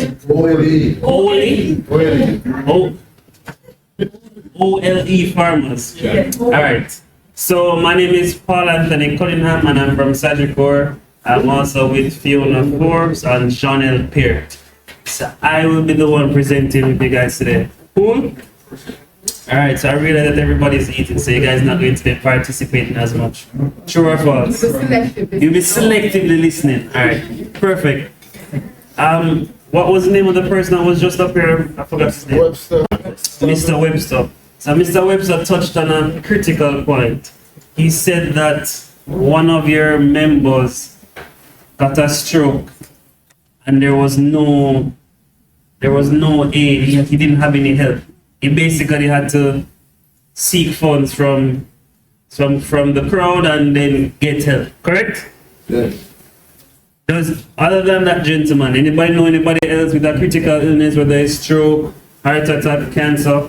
We're going to be in October now, which is cancer month. Anybody know any relative, any friend with any of those illnesses? So you guys know quite a few. All right, cool. When your friend or your colleague got that diagnosis, what was the response? Did they have critical illness coverage? All right. A raise of hands those of us in this room who has a relationship with Sagicor. All right, most persons. That's good, that's good. All right, you guys from Case and you guys specialize in agriculture, correct? All right, so what you guys know about this, the Chinese bamboo plant? Anybody can tell me about it? No, the Chinese bamboo. Yes. Who said yes? Alright, basically, it is you plant the seed and then you water it for 4 to 5 years and nothing happens until the 7th year. Correct? Yes. So you're doing all of the work every day in the field, you're watering, you're digging, you're doing all of those things for 4 or 5 years, you see no progress. But in the 6th or the 7th year, you start to see some progress. That is what life insurance is. So you're planting a seed now for future growth. Earlier, some of the speakers spoke about building a legacy. How many of us have children here?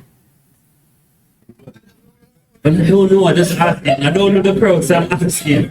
How many of us have children? Say, alright, a lot of people. Cool. Right.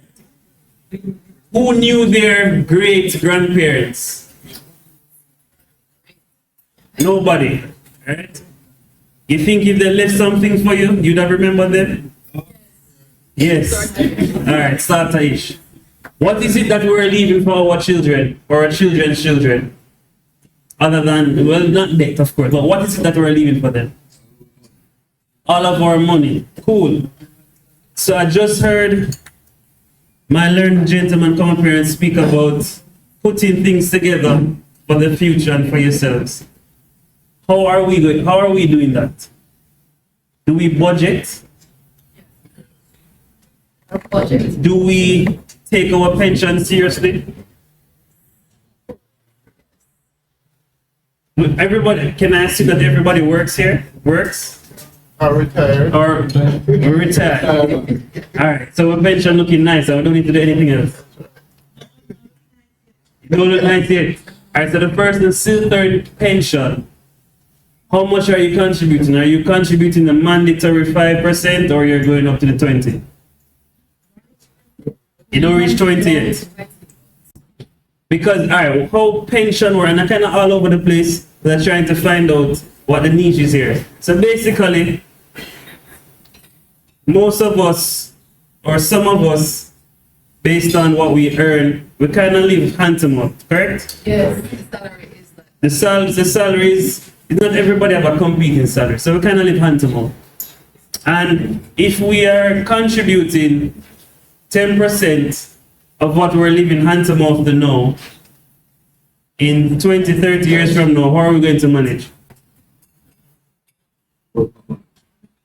Only for who? No, what I'm saying, if you earn 200,000, 10% of 200,000 is what? $20,000. So you're essentially saving $20,000 a month to go towards pension, and we're struggling with the 200,000 now. You will struggle more if you don't. So you struggle more if you pay more? If you don't, put away the 20. If you do, struggle more. exactly. But let me tell you something. Two things with pension. Well, one, if you increase your pension, you pay less taxes.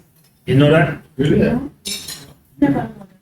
Yeah, so basically pension is taken from your salary first. So pension is taken from your salary first, then we tax after. So automatically you pay less taxes because there's less money taken from. So Janelle, Fiona, and myself here, we like to call ourselves fixers or solution finders, because we have conversation with you and then try to find solutions. So if a person has, let's say, critical illness in the family, we say, all right, if you have that in your family, let's give you some coverage. So in case something happens, there is always that lump sum to fall on. So let me just give you an example. Who has $60,000 just lying around us for any emergency? Everybody. Right, like that. I like that. So our emergency fund's good. Alright, so humanly here. Let's say Bob gets cancer. We don't want Bob to get cancer, but he gets cancer. Cool? And he has to do dialysis 3 sessions a week. So each dialysis session is what? $15,000. Cool? So he does 3 times a week. How much is that? 45,000. If you guys have health cards? Very important. Sure. So if you guys have health cards, or if you have knowledge of health cards, the health cards are not going to give you a coverage up front. You have to pay and claim back. And on average, it takes about 10 to 15 working days to get that claim. Cool? So remember, we're talking about Billy Bob, and Bob has 3 sessions a week. So 3 sessions a week is what? $45,000, correct? When he reaches the second week, how much is he spending again? Another 45, so that's $90,000. And the turnaround time is what again? 5 to 10 days. So after spending $90,000, he don't get back a claim yet. Who has $90,000 revolving in a cycle other than that gentleman? Credit card. So basically, I'm trying to show you the importance of having that critical illness coverage to give you that lump sum to say, all right, I have that money here. And of course, with critical illness, again, it stops you from working. How long is your employer going to be satisfied with you not coming in? Oh, you feel little weak because you did little desk, you feel little tired, you can't do it, you're not at your optimum. How long are they going to keep you on? And these are the realities that we face every day. Somebody gets cancer, and I know a friend literally that her mother has an illness and she's currently doing a cook-off to raise funds. And nothing is wrong with that. But all I'm trying to say is just try and prepare. That's all we need, just prepare yourself for the future. Because you never know what can happen. You never know. So that is my piece on critical illness. Life insurance now, of course, I would assume that everybody has their assets already, whether it's the house or the car, correct? Well, we're not going to get that technical in terms of assets, but I don't think that you guys have that. Cool. Some persons think about life insurance as solely Just. good online. All right. Some persons look at life insurance as solely dead left money and things like that, but it can be used to facilitate transactions with the bank. So, for example, if you're buying a house or buying another house for $20–30 million, you need life insurance in that same amount to act as indemnity so you can purchase a house. So Billy Bob again is buying a house, right? $30 million house. And the following day,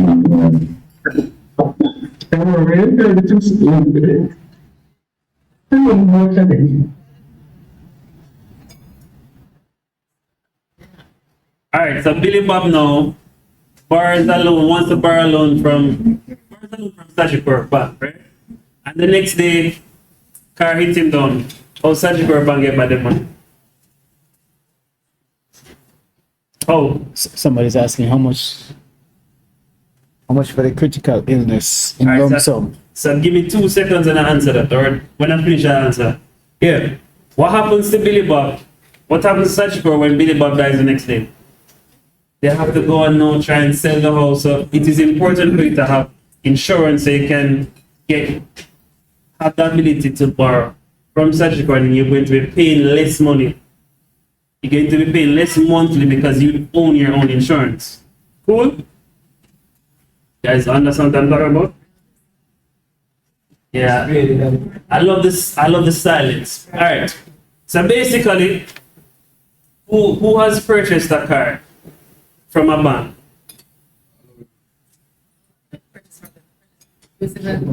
Who? All right. Sorry. It's very technical. Who has taken a loan to buy a car? Everybody. All right. When signing up the papers, did you give them your insurance policy? No. All right. So what that means is that they took out a life insurance policy on you. So when you're borrowing anything from the bank, whether it's $1 million or $2 million, the bank needs to have their own security that if anything happens to you, i.e. death, they can recover the money. Cool? So you borrow $2 million and you drop down dead tomorrow, how them get back the money? So they take out a life insurance on you, you sign up for it unknowingly because we don't really read things. No, we don't. Some persons don't really read in the excitement of getting the new shiny car, and insurance is taken out on us. So if you have your own insurance, the monthly payments will be less. Everybody follow? All right. So in terms of the critical, back to the question about the critical illness, insurance and critical illness vary based on age. So, here is based on age and your health. So, what we'll do. Yeah. So what we will do, we'll leave our numbers or we'll stay here for after the AGM and we can take the numbers and then we can speak one-on-one, read the different policies we have because each person, so a policy can be suited for you and of course it's going to be more suited for you because it's personal. Some of the policies are personal. All right. You had a health insurance question? Yes. So the critical illness, I understand and I appreciate all of that. But what I have a challenge with is health insurance. You cannot get a lot of benefits from the health insurance. Claim, and I don't agree to that because sometimes the amount that you pay for the health insurance. The other challenge I have is that Sagicor sells the critical illness plan, but they also are the health insurance provider. If you're doing, for example, a test, a blood work for cancer marker, which needs early identification, and pay me less if I identify early that there are some cancer markers. Sagicor does not cover those tests at all, along with some of the things for maternity and so on. And I don't know that you can also go into your, what do you call that? Major medical. So how and how can we benefit from those in terms of the cancer marker or those other major medical issues areas when we have these tests? Because right now there is no, you have to pay it upfront. All right, what type? What type of plan do you have? What kind of crime was that? Is that GSA plan, a government plan? All right. Both. I have a corporate pension and also have the Medicare. All right, so you have the government and you have the Medicare. All right, so rule of thumb, well, all right, so Sagicor recently started to cover for maternity benefits in terms of making it swipeable. But there is a cutoff point, so you have, I think the amount is about $80,000, $60,000, whatever it is. They give you half of prenatal and then they reserve the other half for the hospital or the surgeon. So they do that. In terms of your, I don't understand the cancer. All right, so if you do it, you know you have your annual, what do you call your executive to do with all of those blood works, etc. On that same executive form, there are certain things that you're asked to do, but Sagicor doesn't cover. I know it's 80%, but they don't cover those tests at all. And I'm not speaking about hormone tests or anything. I'm speaking about the general executive works outside of urinary and all of those. They do not cover like a CA12 blood works. They don't cover. All right, so what I can speak to, I can't speak to every single text or the text that you just mentioned. Yes.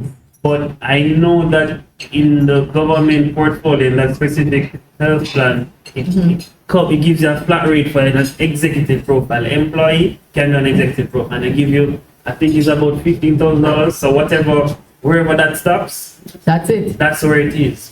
However, it would be impossible for the health card to cover every single procedure. So there's some. No, I am clear on that, you know. I am clear on that. But what I'm saying, for example, those areas, I think, in my view, should be under general profile. Rather than it is dissect. It's not like a hormone test or some other test.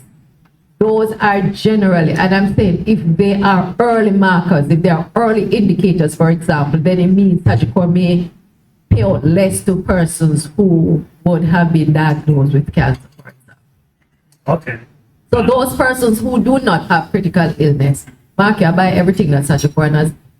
I don't know what else you all have. That don't sell me anything more. I don't want anything more. I have everything already. But I'm saying wherever those things that are there that persons could benefit from, they are not covered under general profile. Therefore, you have to take that out of pocket. Okay. And those are blood works, by the way. They are not no extra tests, Mr. Sadler. They are blood works. All right. All right. If you could just note what, because I don't know what exactly you're talking about. That part of it. That specific part of it, and then we can probably push it on to the team and then see what. Yeah, some consideration should be. Because what happened, the government plan is a bit special. Mm-hmm.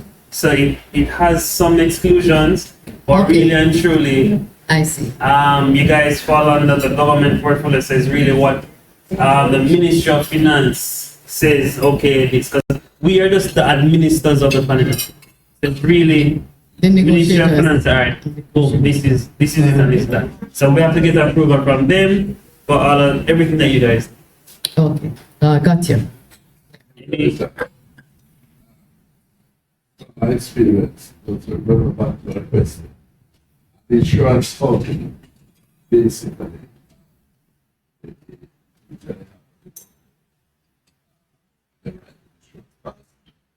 and they're not going to cover everything. They're going to cover, say, from day one. Then they're going to charge you for it. That's simple as That's that. fine, that's so fine. There is, they say, the exemption of this. It is because they're not charging you for it. So you're allowed to pay, say, 10%, 20% of the, say, $1 million. Not to pay that up front. And they just start to charge you after that. So insurance policy would start saying, come in and say, day one with everything. But it costs you. Premium is going to cost you more money. It's as simple as that. So you're not getting anything free. Everything you do, there's a charge. That is understandable, Mr. Sadler. I was speaking on the general profile where persons are expected to do every year an executive. That's where I'm coming from. Yes. And I mean, those persons who do not have critical illness might be at a disadvantage. Yes, so in closing, if you guys do not have a critical illness policy, you should have a conversation with us just to get that extra coverage, because cancer, stroke, heart attack, these things are happening every day to persons. And some have coverage, some don't. So it's better you be on the side that have, and you'll be better prepared to deal with the challenges. Alright? Everybody good? Yeah. Alright, thanks. Thank you very much, Mr. Cunningham. Thank you for the information provided. My takeaway from this, ladies and gentlemen, when you add to what PP Webster said, it is important that we have a plan for the inevitable. Many of us will find ourselves, we don't know when some things can happen to us. It's important to plan, okay? And whether you speak with us with regards to the plan that Webster has introduced and continue to do so, or you want to speak with Mr. Cunningham or one of his colleagues, it's important to do so. So the Alumni Association is promoting our effort in ensuring that we plan for the future. All right? Thank you very much. Thank you very much, sir. All right. We are running against time now, so we have to step on it a little bit. I'm going to call on Miss Charmaine. It's your time, you know. You're going to go through the minutes. It has been circulated. Haven't it? So we can assume that the minutes have been read. You can take over from me, please.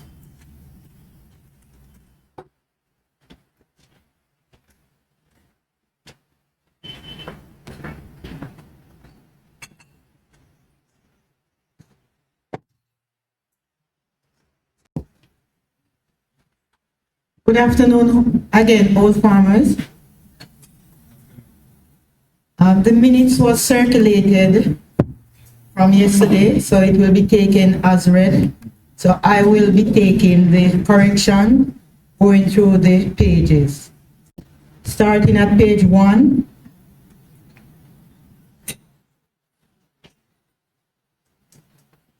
Any correction for page 1?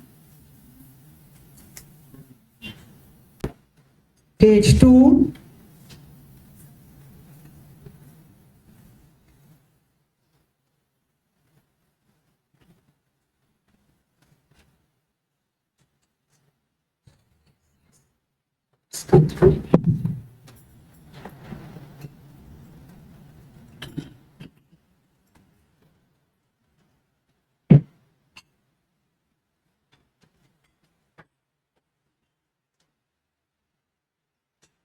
No correction for page 2. Page 3.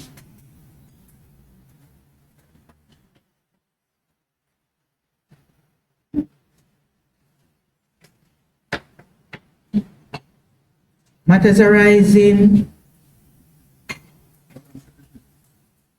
I'm the one which here. We're at page 3. Mr. Webster, can you follow with us, please? All right, we're at page 3.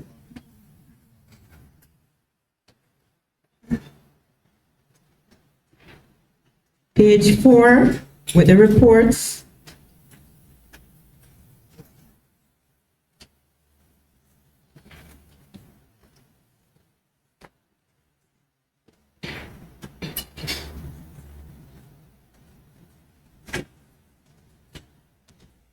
Page 5.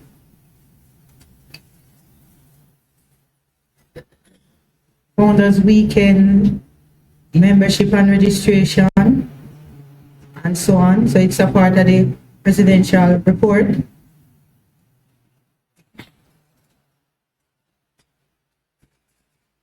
Page 6. New business.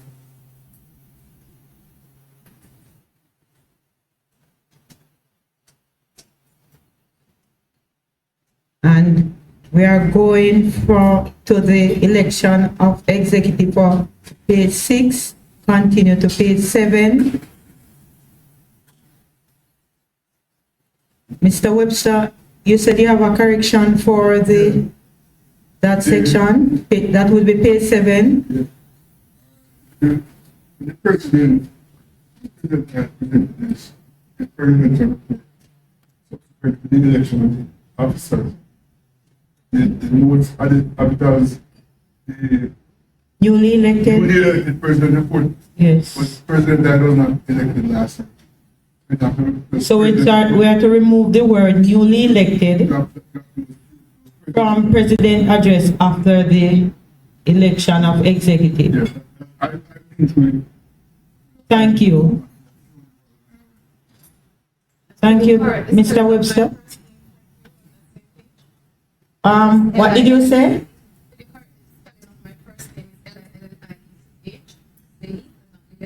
On which page?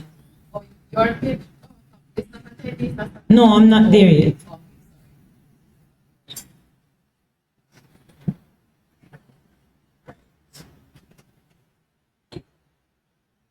Still on page 7.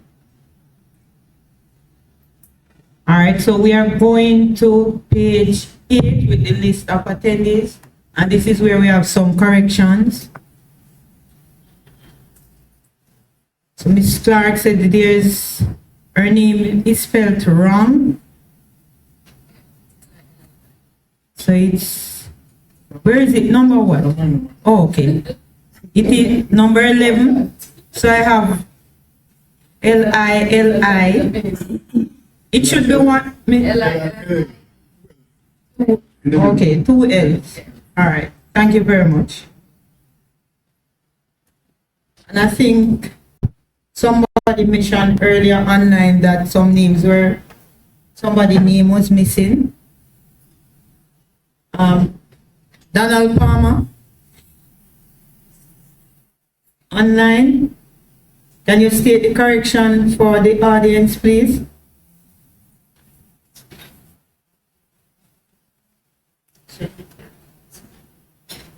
And to you, Madam Secretary, at 5, we have M. Daly. Would you want to, since you're just one for consistency, since you will have indicated the names, first name and last name, that person at number 5 at the list of attendees, it's just M. Daly. All right. The problem we're having is the persons online. Okay. They do not list their full names, and so we just register what we have. There were other names there that I saw, Natasha and Rose, and some nicknames. We cannot register those names. All right, so we are asking and pleading to the persons online to put their full names and not their nickname and just their first name. All right. Thank you very much. If there is no further correction, then I move for the confirmation of the minutes. All right. I so move. All right, Joey Small and Mr. Webster and even our former PRO. All right, thank you very much.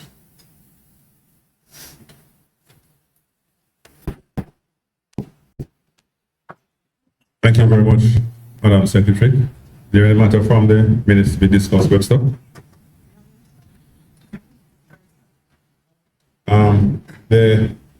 The last item on the minutes right there, that a member last year had suggested that we had a joint Ofana and Case Alumni Association committee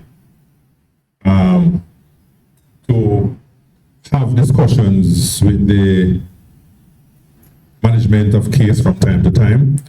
We did not have that joint committee set up, and I believe that it's important that we do so. So I'm still going to suggest we still have President Jarrett online. So, Mr. Chair, and hence my suggestion that one AGM would not allow for us to interrogate and, right, to get those feedback. So where that joint committee was suggested and you would have had, the plan is to have discussion. I don't know how right, you systematically over the time. But may I ask, Mr. Chair, since you're on that subject, this joint select committee, that's what you use, I'm using parliamentary terms. What did you call that again? Joint membership committee. Joint membership committee. This joint membership committee, is this committee for paid up members of both association, or is it just anybody can sit on this joint? No, it's not necessarily paid up members, even though we would love all members to be paid up, because some of the Ofana members are not directly paid up members. But since our objective is towards the development of the college, and we can, as I've always indicated, and I hear President Jarrett saying the same thing too, when we pool our collective resources, including human, we can have much greater impact on what we do. Well, how then do we encourage membership if we can just co-opt persons from anywhere without them being a paid up member? This is my humble opinion. President Hyatt. May I finish my What's the minute, President May I be Jarrett? allowed to finish? Go ahead. Go ahead. Yes, I am suggesting, Mr. Chair, to you and the committee, and I mean, you can disagree with me. We want to encourage persons to be part of the membership of the association. I believe strongly that we should, especially where they are required to sit on committees, yes, I believe that we should try to utilize persons who are paid up from local alumni, and if it's a joint select committee from Ofana, and I think they could do the same. Where you have general discussion, no, then that's a different thing. I know the executive is properly constituted with paid up members, but if you're talking about discussions with and to make decisions that impact the entire body of past students, I think for persons to sit on committee, then you should look at drawing from the membership that are paid up, because you want to encourage persons. If people see no incentive in being a paid up member, then perhaps they could just say, I can sit on any committee whether I pay or not. I agree with you. But what we do when we invite people to sit on committees, we encourage them to pay, and for the most part, they have paid. You know, in fact, the Constitution provides for that, dictates that. Yes, because I read that in the Constitution, Mr. McPherson, that for persons to sit on certain committee or committee, they need to be a paid up member. Right.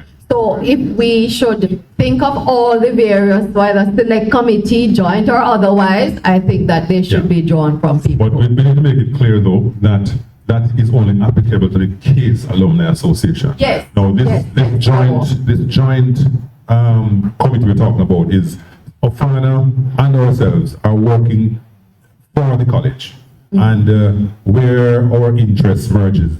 You know, especially when we're talking to the president. That was the nature of the objective of this committee last year.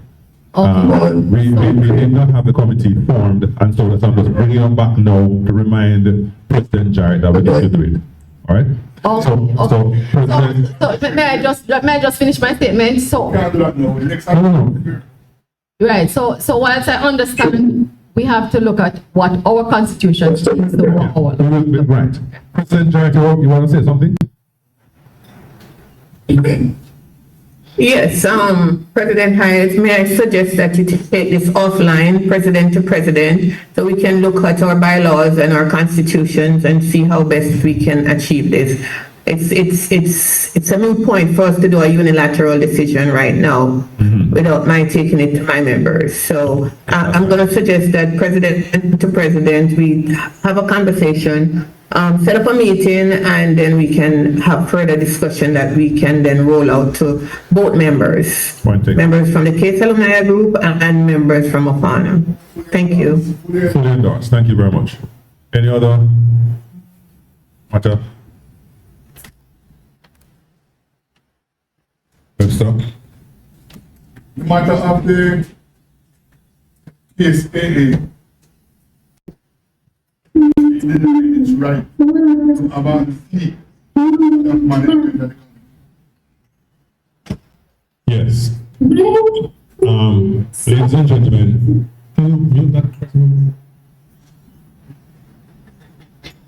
Ladies and gentlemen, as you are all aware,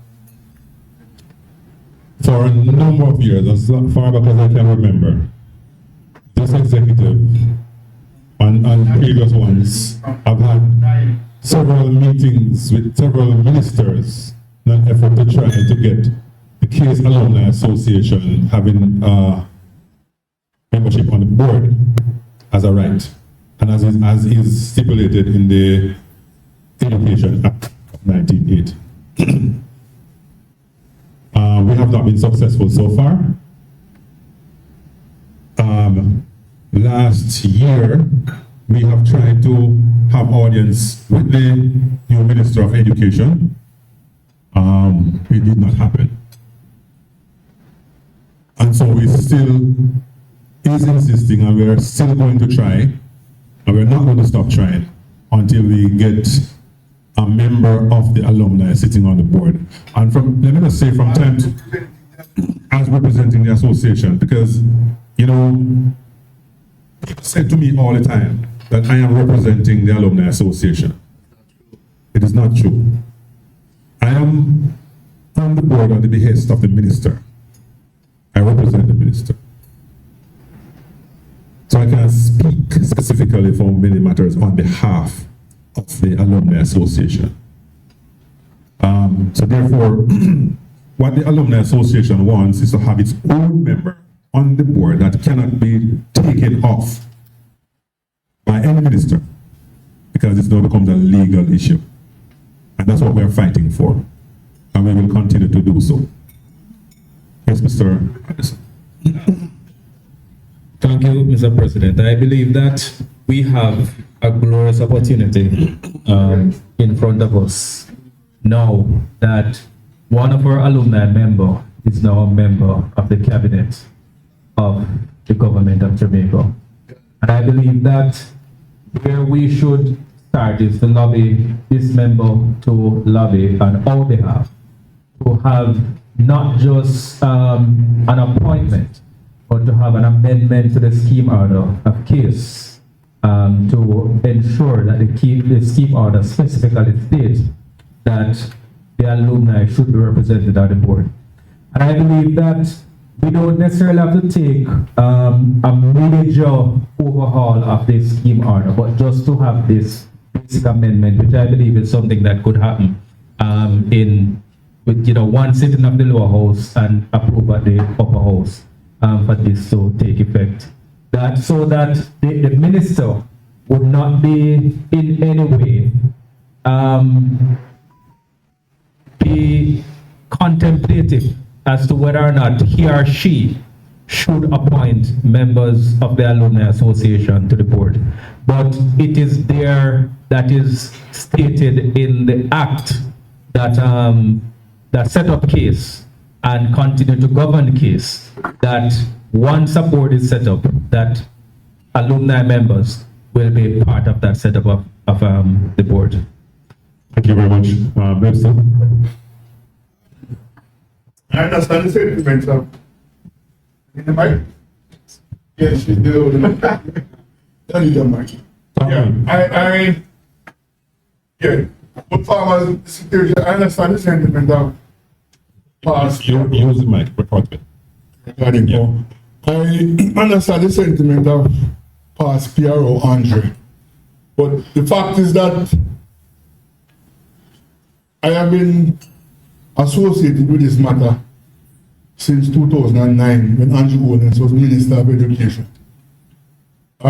Sadly, I will tell you that we met with him at Eurocircle to discuss this very matter. We met with Ronnie Twaits when he became Minister, and Ronnie relented and by appointing me to the Board of Management in my own right as Webster McPherson Esquire. Not as, however, I saw myself, I couldn't differentiate between Webster McPherson Esquire and Webster McPherson, the president of the Case Alumni Association.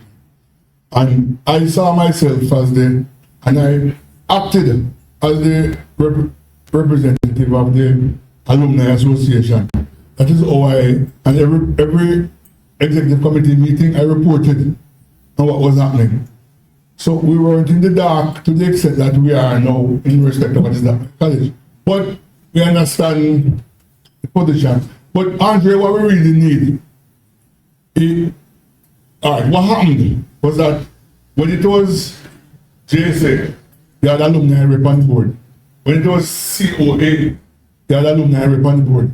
When Garnet Brown, Wolfram Garnet Brown was writing the scheme order for case the merge of Pastor Gardens Teachers College and the COA. Whereas he omitted to reserve the seat for the Alumni Association as is stipulated in the Education Act of 1980. So it's really an oversight. But what we have found is that nobody, and you're right, all that is necessary is for an amendment to the scheme order. Right? But we believe that after all the effort over all these years, we weren't just sitting by. We had situations in place where persons have been nominated. When I left the board in 2021, Lacan was appointed as Pius Lacan to the board, but he was the president of the Alumni Association. I think should have been continued, but then when Andre Franklin decided Pius and Sadler and Patrick Stern and Dr. P were giving problems on the board, we just fired them and replaced them with some white people. Right? So we don't want a situation where the minister can willy-nilly withdraw the person that she appointed was supposed to represent in the alumni. What we need is an interpretation of the law. And I've been saying it for a while.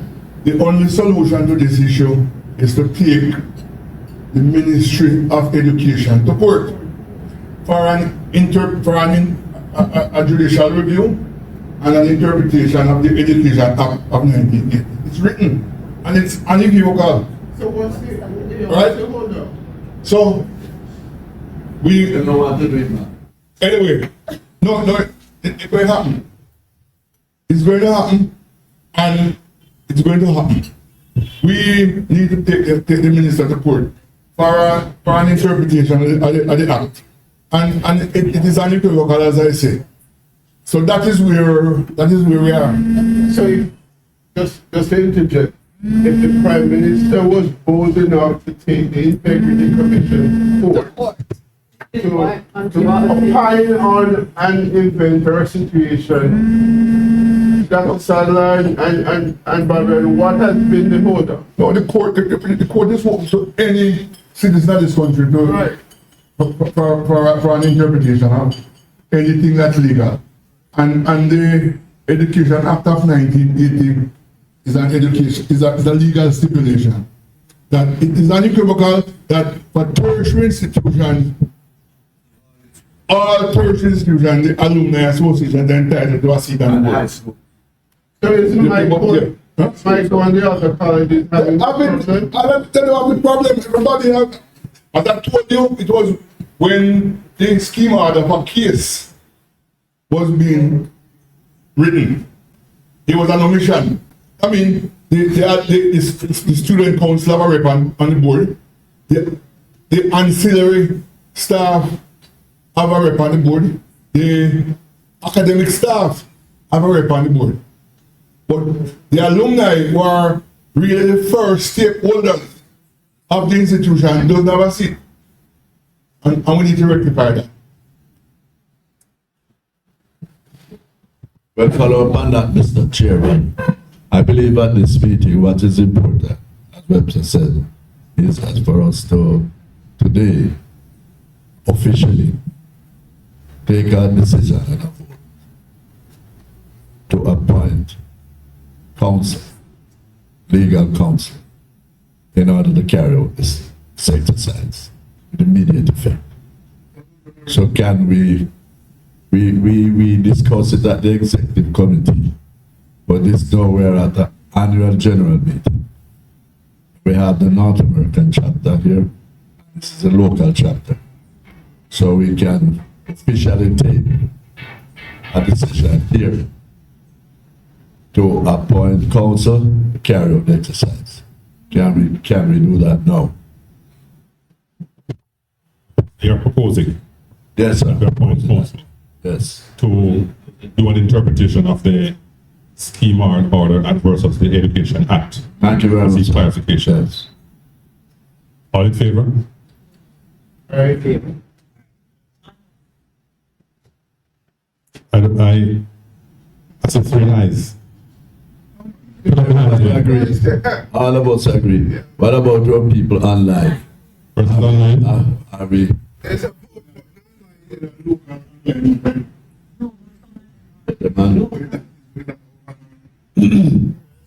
All right, I think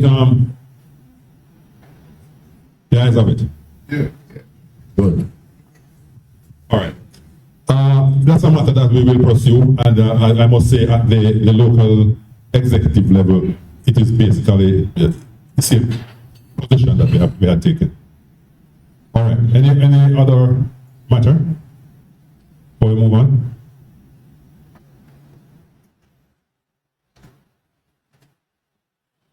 Okay. I think we can move on to reports then. We'll call Highness. Miss out on the roll call because we had. You want to take the roll call now? You have to. You can skip the roll call. We have it. Right.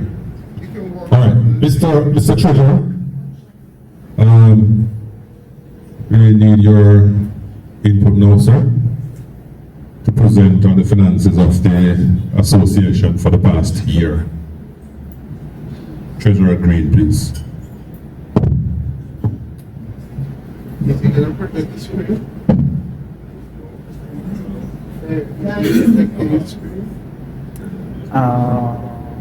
If it does.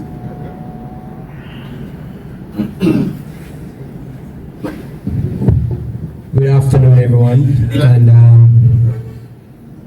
let me say that we have tried to put a comprehensive report together, and I'm going to ask my assistant online, Wolfram Hales Security, to assist in the presentation of the report.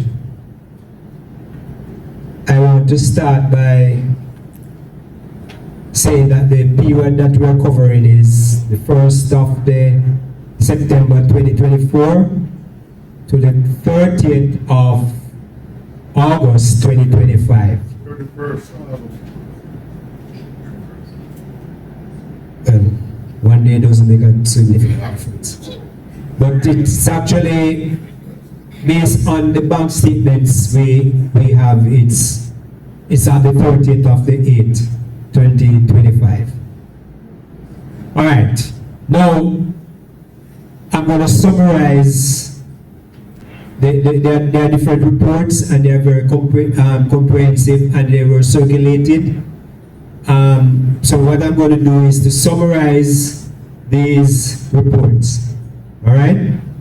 So for the opening balance as at the 1st of September 2024 was $2,500,606.07.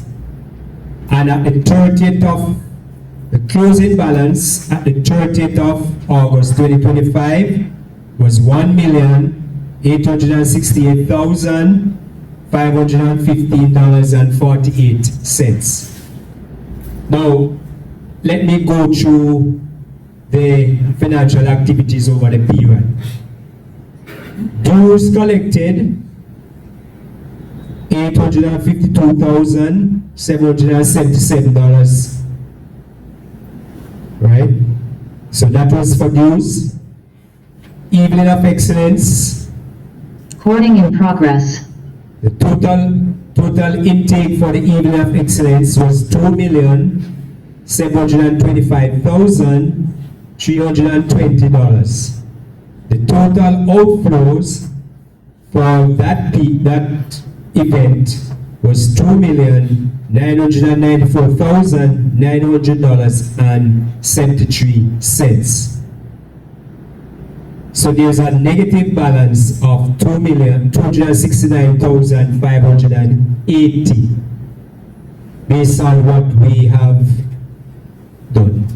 Of course, there are some outstanding balances for the Evening of Excellence, and which we will mention in our accounts receivables. All right?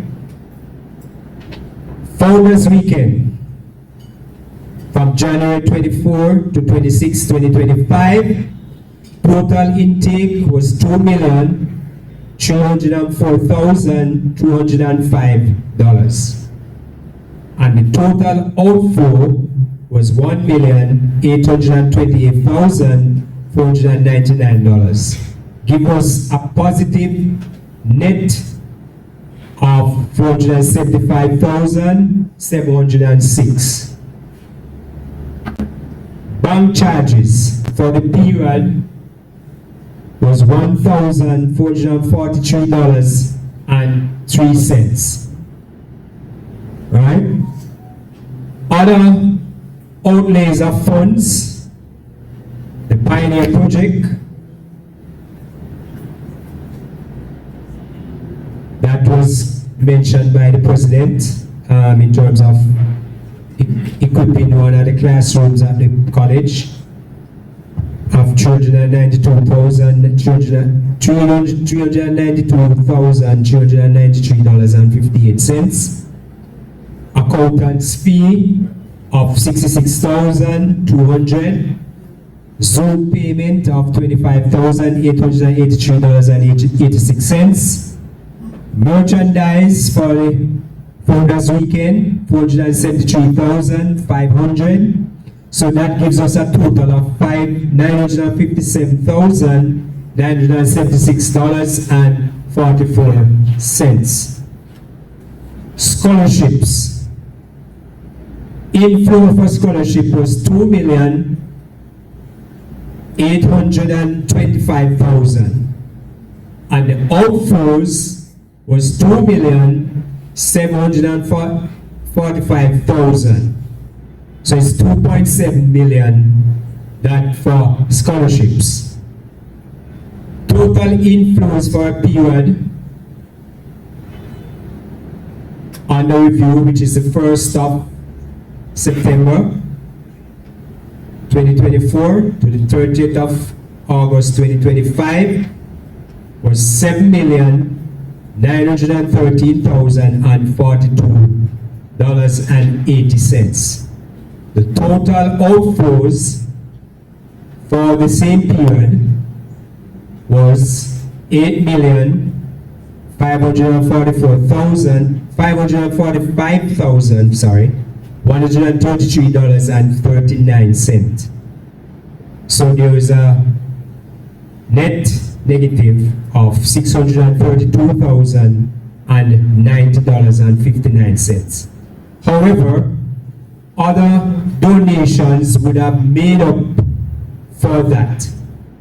So for example, we had donations of $125,000 for meat for the Founders Weekend. The memorabilias accounted for $333,630. Accounts receivable, total accounts receivable is $640,000.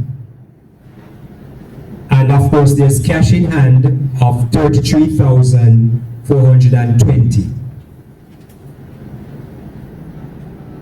So as of the 30th of August 2025, the balance in the account was $1,868,515.48.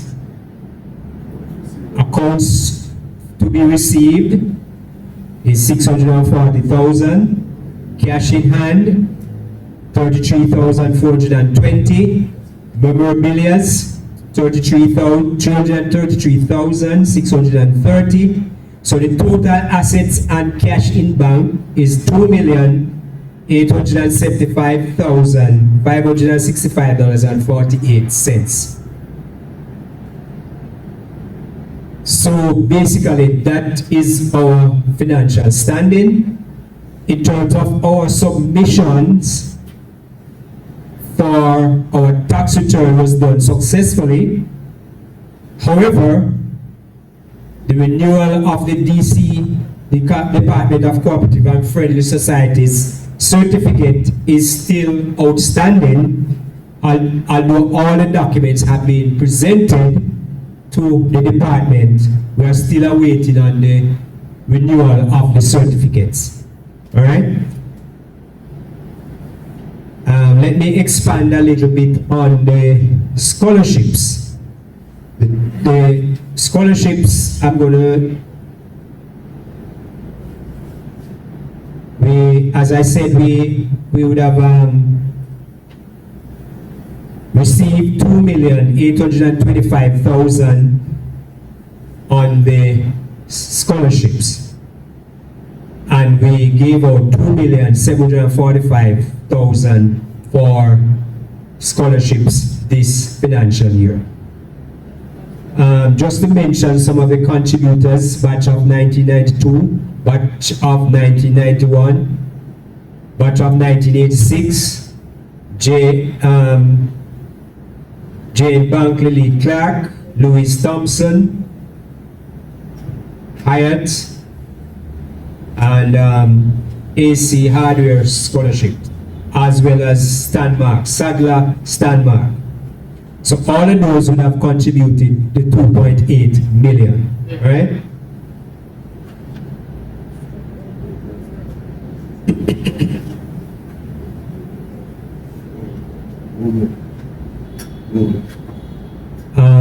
Correction here.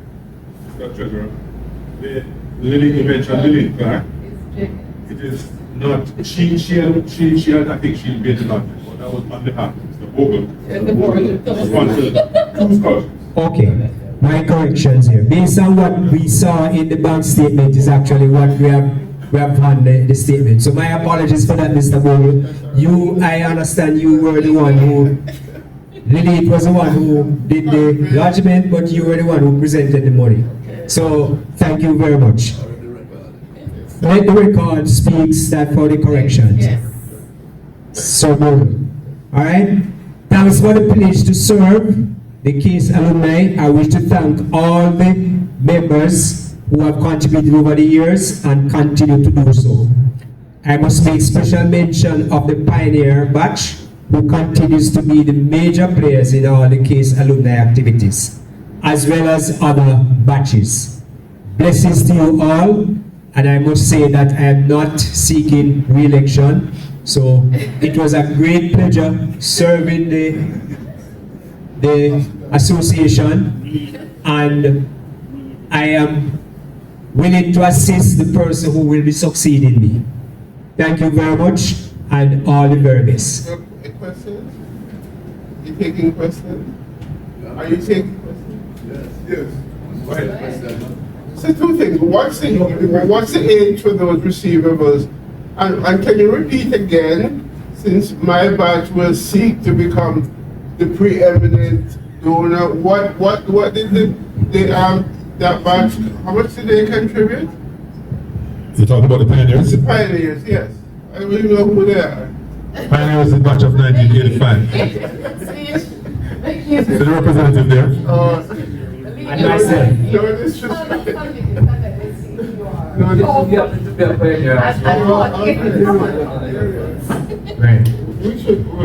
My batch will destroy you. Yeah, no problem. We're looking forward to it. Looking forward to the Detroit.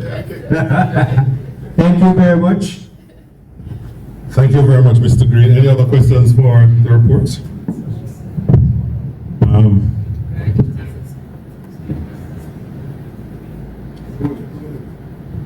Thanks much, Mr. Green. I know Mr. Green, a very committed person, but I know that he has serious challenges and therefore he does not seek to continue. So, on behalf of the association, Mr. Green, I really appreciate the effort and your commitment and dedication to the association, and look forward to your contribution. Thank you. So you have heard the report, the treasurer's report, and we ask for a vote of acceptance. Thank you very much.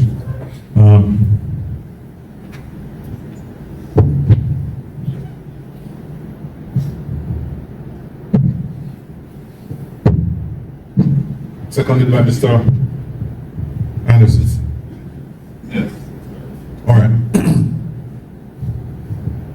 I think the next item on the agenda is a few words by way of report from the President, which I will so oblige. So distinguished members, old farmers, colleagues and friends, good afternoon again.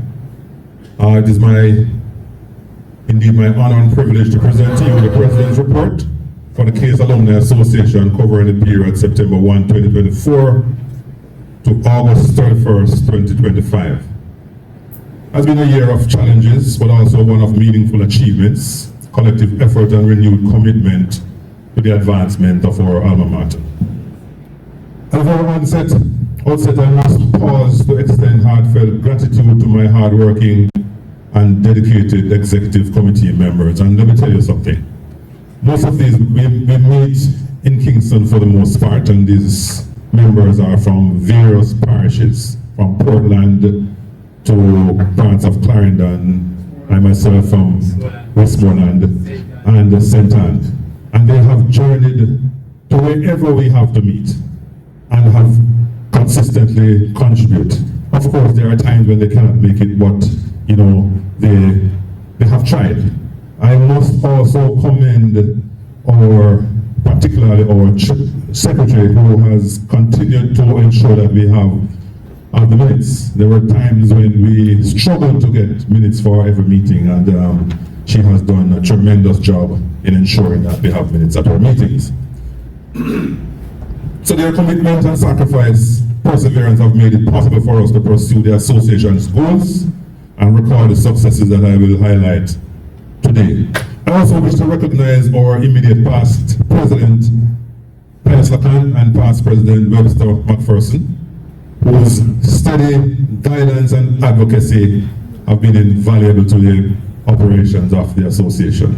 Those members who accepted the call to be co-opted to the executive, your service has strengthened our leadership team, and special recognition is due also to Old Farmer Sadler, who has been a consistent pillar, offering counsel, resources, and financial support to the association every time we call upon him. I can't thank Mr. Sadler enough for all that he keeps doing for this association. And as a matter of record, you know, it needs to be there, because without him, sometimes I feel that we would achieve as much as we have. He provides our meeting places most of the time, if not all the time. I must also express my sincere thanks to all old farmers, those who have not just talked and criticized, but in their own special way contributed to the efforts of the association to fulfill its mandate. Your contribution, particularly to the scholarship program, to ease the financial burden on the students is most commendable. We must tell you thanks. So to all of you, our members and supporters, I say thank you. And I move on to membership. Membership remains a pressing concern to the association. To get persons to sign up and become active participants in the affairs of the association continues to be a challenge. And we've always said, look, you can't keep your feet 1 foot in or 1 foot out, or in most cases, both feet out. But of course, every time we see people, they'll ask what's happening and try to criticize. They'll say, hey, come into the association and help them to start backing off. And so, you know, it is a challenge, and it is now very clear that what we have been trying over the years to motivate and to get the interest of individuals is not working. As at August 31st, 2025, our paid-up membership stood at only 48. And we have many thousands of graduates out there. And that's down from 56 at the same period last year. And I think about 2 years ago, 2022, it was up to 70. That's the highest I've ever seen it. I have never seen 100 paid-up members. And I must say, the vast majority of the paid-up members are persons who have graduated over 30 years ago. And the bulk of our paid are domiciled overseas. So the dues generated from paid-up members for this period is $576,000 of the 48 paid persons. It's a 14% decline in terms of absolute numbers from what we had last year. So this is an area that requires urgent and innovative solutions. We must find creative ways to attract and retain members, especially among the recent graduates. It is troubling that many of those who have directly benefited from our scholarship programs and other initiatives have not shown sustained interest in supporting the association. So amidst this challenge, I must commend the 1985 cohort, the pioneers, whose consistent support and financial commitment have set a sterling example for others to follow. And I hear somebody throwing out a threat that they are going to dethrone them. I look forward to it.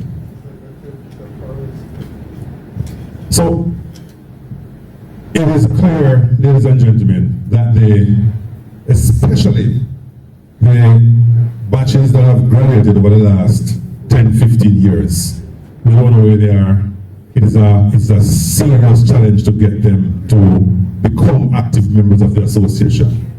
And one of the things that we have done, and to pay up, you know, and remember, you know, we didn't say, and I've stressed this all the time, that you don't have to pay $12,000 now. You can pay $1,000 per month, or per quarter, or annually. It doesn't matter, right? Show some interest in the institution that has done so much for you. So, in terms of student engagement, the association's engagement with students continues to be a priority. Members of the executive actively participated in orientation of new students, ensuring that they were introduced early to the role and purpose of the Alumni Association by sharing the history of case, the objective of our organizations, and opportunities for involvement. We have begun laying the foundation for a stronger student-alumni connection.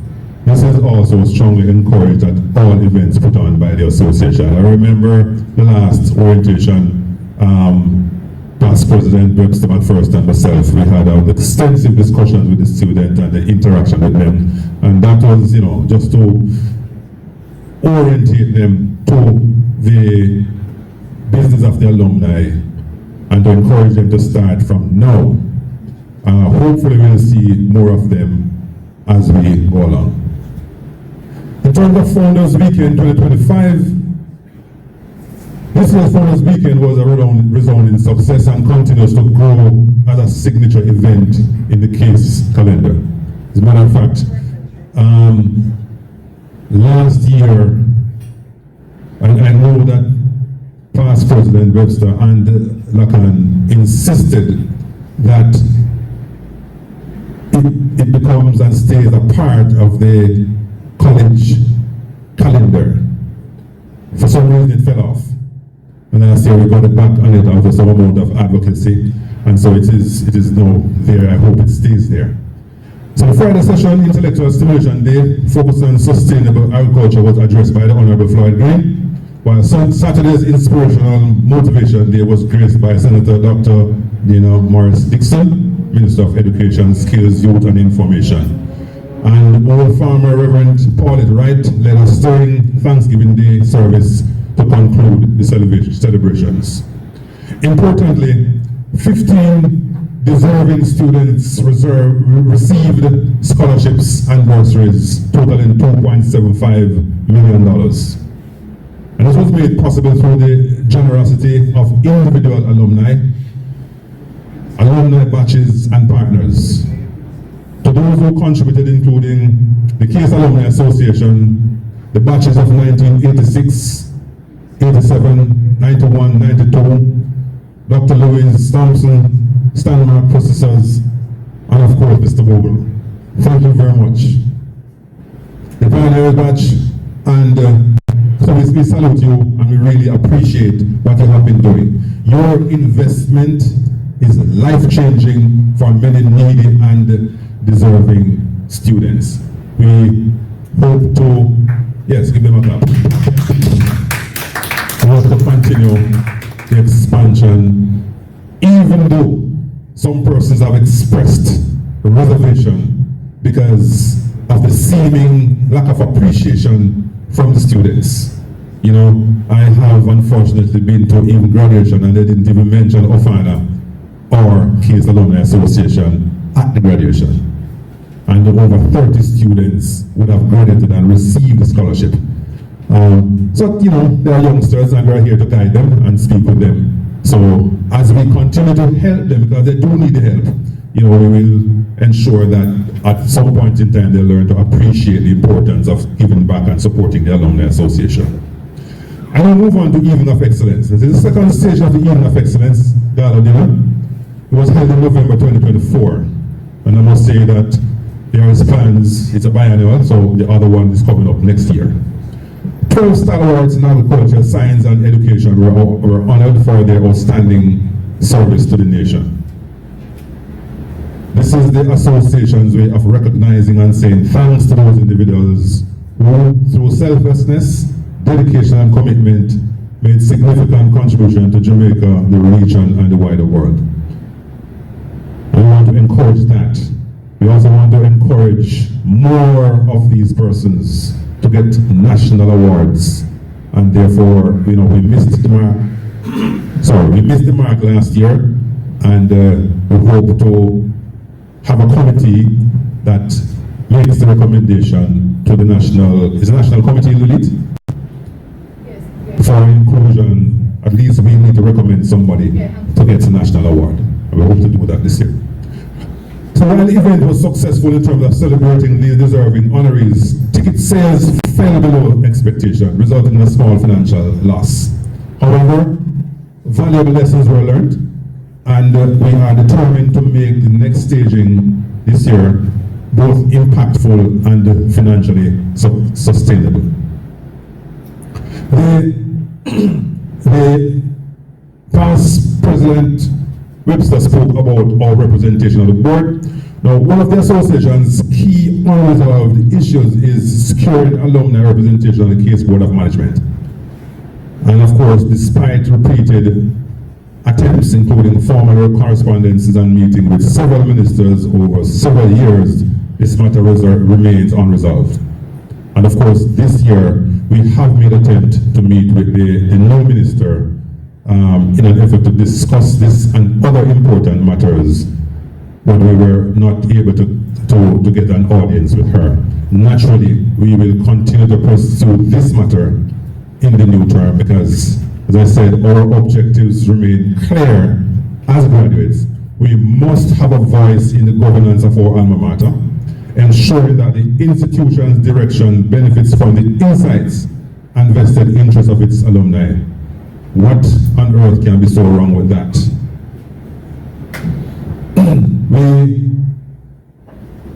Last year, I think, yes, there were plans to meet with President Deslandis to discuss some of the very matters that he spoke about today.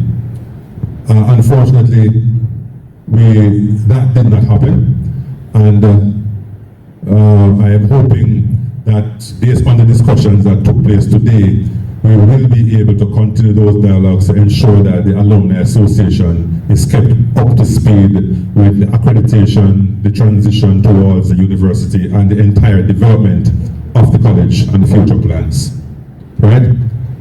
And so it is our intention to ensure that we find a common ground where there is respect for the alumni and a willingness to have meaningful collaboration and transparency regarding the management of our alma mater. In terms of our digital presence, and here I speak specifically of the CASE alumni website, work on the long-awaited Alumni Association website is near completion. In fact, I think it's about 97% finished, and it is scheduled to go live after our ratification at the upcoming executive meeting in October. This platform will greatly enhance communication, visibility, and engagement among alumni at home and abroad. So look for the website soon. Briefly, in terms of finances, the treasurer would have spoken on that. So we started the year at $2.5 million. You would have heard that we had inflow of 7.9, outflows 8.5, and a closing balance of 1.8. But when you add the memorabilia, account receivables, etc., we have $2.8 million. The emergency fund that past President Webster spoke about remains at about $320,000 after 14 years. And you would have heard him mention that, look, he's getting weary and rightfully so tired of promoting this most important project year after year after year, despite the evidence of its importance to the members. We have not been able to garner more than that. I must, however, say that it can be a little bit more, but there's a little tidying up of the accounts because it gets subsumed into the general accounting. And that will be reconciled once the association status with the Department of Cooperative and Friendly Societies is renewed. The account where these funds are at JMB, for that to be reactivated requires a renewal of the DCFS certification. So once we get that certificate, we will have a brand new account where these funds are transferred to it, and the reconciliation will continue. Colleagues, I'm aware that individual batches and individuals have been engaged in several activities with students at the college, and I laud the spirit wholeheartedly and support that effort. I believe, however, that when we work together as one team, our collective efforts can be more far-reaching and impactful, as it will in no way take away the recognition from those persons or groups who have contributed. And here I speak of, I know that there are many batches who are doing little bits there, little bits there, and that kind of stuff. And it is good. I see where your heart is, right? But we have a parent body. And I believe if we all pool our resources in a structured way, in a more unified way, the impact of our collective effort will be significantly greater to the college and the students. And so I encourage you all to think about it when you want to engage in any kind of development or contributions to the college. And I dare say, you have heard the president, there are lots of things that the college needs right now. The transition to the university accreditation process that he spoke about, the physical plant have a lot to be done to it, and you will not get that accreditation if it's not done. So I encourage you to think about us working together as a group to make that contribution. In this regard, I must commend the Pioneer Badge for adopting a classroom to be converted into a smart classroom. Their contribution, led by member Mickey Crawford, already concluded, includes 3 AC units valued at $293,000, which is an excellent model of alumni-driven development. Congratulations, sir, and we continue to work in that regard. 392, sir. It's 392? Yes, sir. And climbing. Thank you. And we have also started discussion with some other groups to see how we can contribute to some well-deserved developments at the college in the new year. I take this opportunity to encourage you to join us in these efforts. In conclusion, colleagues, this past year has been a reminder that while challenges remain, our collective with shared commitment can yield meaningful progress. I wish to express sincere gratitude to all our supporters, sponsors, and members who continue to give of their time, talent, and resources. To our graduates, I encourage you to become active members, to strengthen the bond with your alma mater, and to help build the Case Alumni Association into a truly powerful force for national development. The strength, growth, and reputation of the college are immeasurably enhanced when its alumni are united, focused, and active. Together, let us continue to build on the legacy of Case and ensure a brighter future for the generations to come. I thank you very much.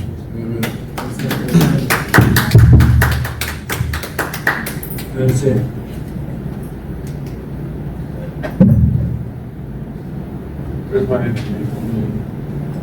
Any questions and comments?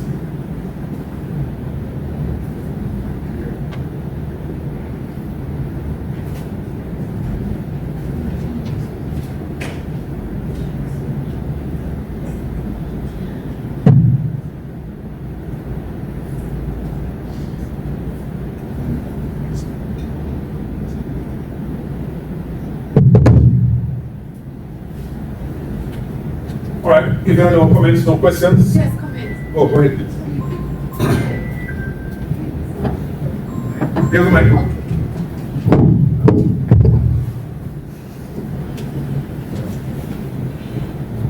you, Mr. President. A comprehensive overview and presentation and commendation to you and your team throughout your last administrative year. But you made an important point there about the unity, and there are various groups doing projects in silos.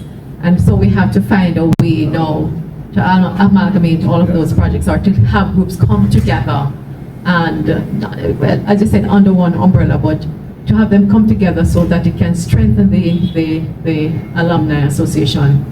In any institution, an Alumni Association is very important to the growth and development of those institutions, and you can look at the Ivy League institution and even the high schools in Jamaica. I think one of the anomaly, one of the challenge with our alumni is that we are so segregated. And I want to encourage us, as you have done, Mr. President, to acknowledge and recognize contributions of individual groups, so that people feel a part of one of the things. And I've listened to some of our past students and so on, is that some of them are drowned out by the louder voices, or those who, you know, have a stake within the associations. What you have done, and I think it should be replicated, is that you commend others for their contribution.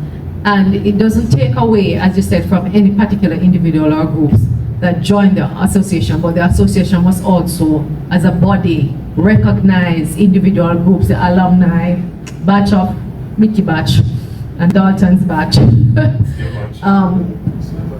Same batch, okay. Past President Webster and past member Sadler for their contribution. Too often, one person or two persons make the pronouncements without recognizing, and sometimes that doesn't sit well with individuals.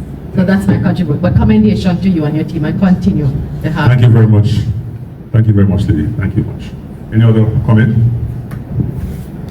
It is very important, the endorsement in terms of us working together as a team. Yes. Right? It is. All right. Moving on, if there are no other comments, I'm going to now turn over the proceedings to past President Webster McPherson, who will be our Director of Election, the election of new executive members.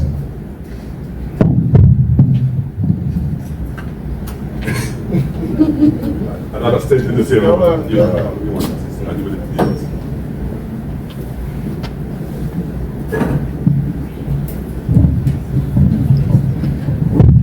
Thank you very much, Mr. President.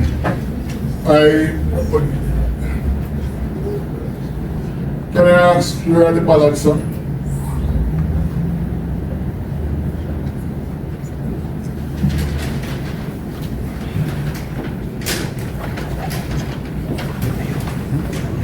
And I'm going to be asking the two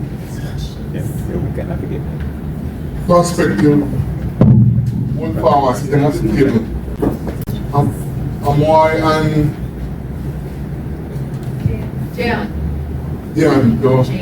Jan, to step forward to assist me in collecting, handing out and collecting the return ballots. Okay.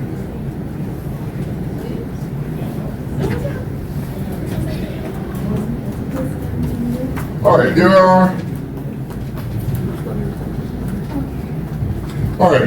there are 4 positions that are up for almost a grabs, but as treasurer, outgoing treasurer, Eric will tell you, it's hard work. And as I always do, I like to implore those persons who I want to fight for the positions to realize that it's not just a post to get in our work. right? It's going to require you to put in a lot of energy, time, and other resources in order to effectively execute the functions. The positions that are up for re-election based on the Constitution are position of Secretary, position of Treasurer, position of Public Relations Officer, position of President, Sir President. And based on my recollection, the position of First Vice President is not supposed to be up. A re-election. Let's go back. First Vice President. Yes. First Vice President completed.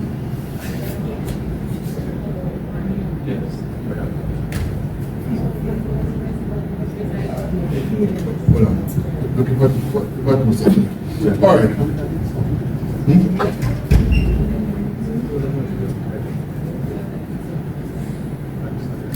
Okay, no Vice President. But it's not an insurmountable problem. All right, so the position of First Vice President is also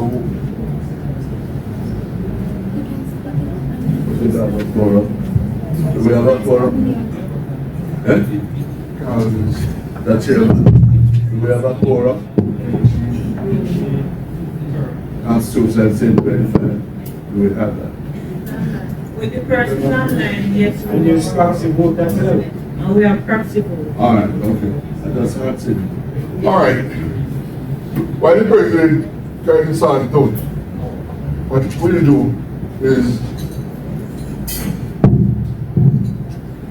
make things simple. So these positions I mentioned, President, First Vice President, Secretary, Treasurer, PRO, the case Alumni Association are no vacant.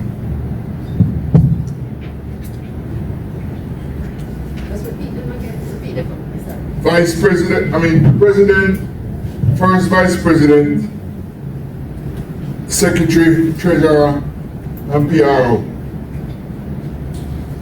What is it all of that? We're going to be asking the person who going to be buying for these positions to understand that I believe that each year the association is supposed to be improving on the previous year's performance. And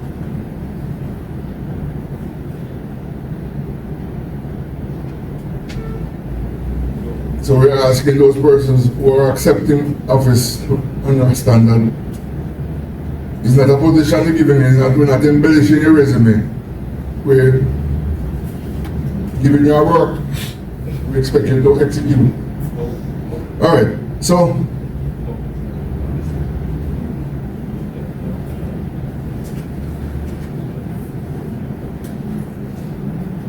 I'm going to be starting with the position of Secretary, while the President tries to sort out the... So the position of Secretary is now up for re-election. Can I get a nominee or some nominees? Yes, Andre. I beg to nominate Ms. Charmian Hoover. I beg to second.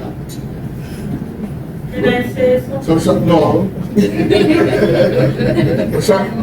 Charmian Cooper. Nominated and seconded. I'll be nominated and seconded. Can I say something? Hold on a man. Nominated by Andre Anderson, Seconded by the lead clerk. Let the record show that. Any other nomination? Are you there? Any other nominees? We can nominate someone that present online. Who's present online that you want to nominate? Manuel Jones. Who? A.N.I.O.N. Jones. Aniola Jones. Aniola Jones? Yes. Everyone on the way back. Yes. She paid up? Yes, paid up. Sir. No, very clear. No. She didn't drink. She didn't drink. Hold on. Within the circumstances that we're operating, I beg for seconds. Nominated and seconded. Yes.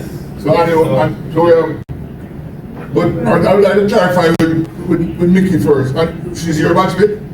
Batch of 2000. No, she graduated. Or 2000? Yes, she graduated. And has she indicated her willingness to serve? Yes, yes. Because remember that work we are giving them, ask Charmaine, and the monkey business, you know. Would we ask the person online if they accept the nomination? Yes. No one said that yet. Hold on, man. We don't close out the nomination. We can't ask for the nomination close. Let us assume that the persons online are here in the nominations. Am I being heard online? On a point of order, Mr. Louder and clear. Yes, on a point of order. The nomination and seconded as is indicated unless the person stand and rise to decline, right? Yes, and before the seconded, right? No, I understand all that. But I am weary. I'm conscious of the fact that we need people who will execute over the ensuing 24-month period. I appreciate that one. Just to support that, I think Mr. Director of Election, make that point generally and clearly before the proceedings start, and then it's supposed to move thereafter.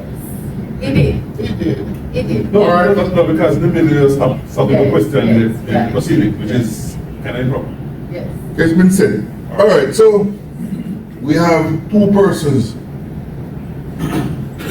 vying for the position of Secretary of the Case Alumni Association. We have the Virgin, I think you should now take for the third and final time. Yes, I'm going to do that. Do we have any other nomination?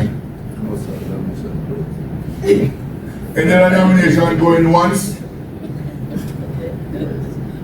Any other nomination for the position of Secretary going twice? Any other nomination for the position of Secretary thrice? Nominations are closed, and we have two candidates. We have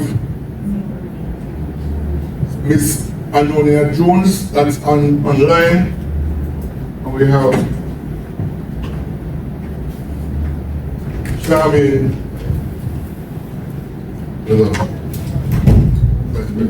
All right.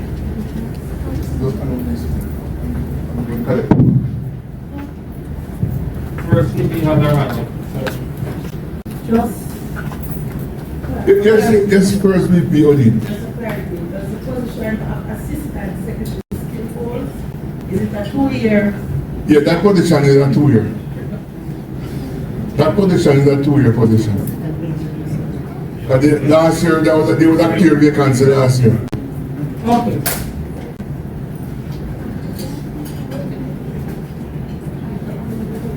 All right, just write the person's name and you return them.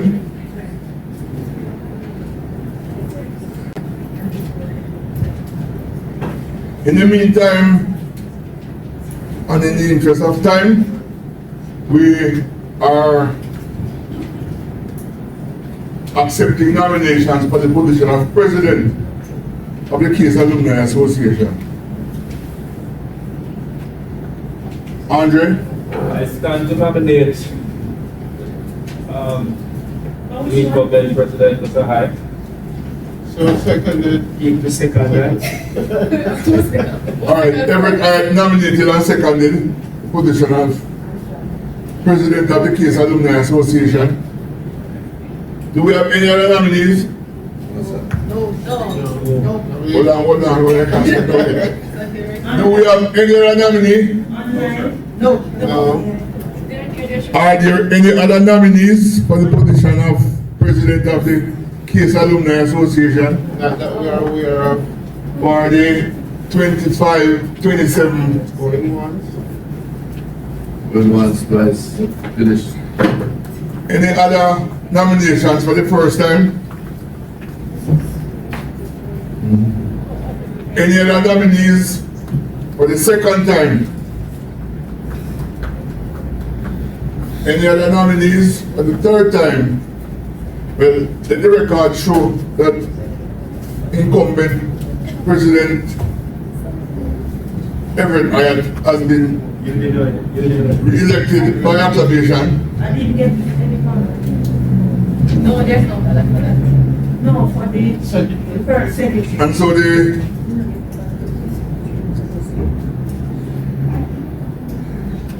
all right. The position of first vice president. The first vice president was elected last year because she basically completed Fabian. No man, let me just say one. Before I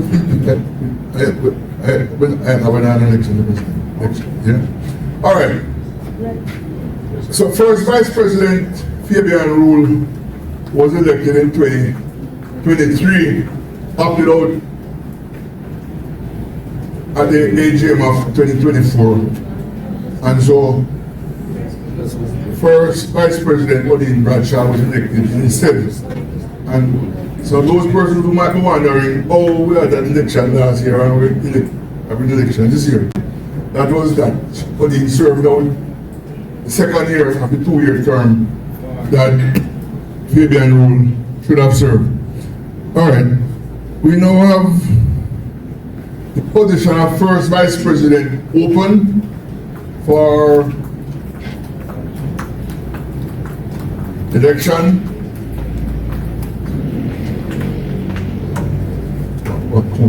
I beg to nominate Odin Bradshaw. Second.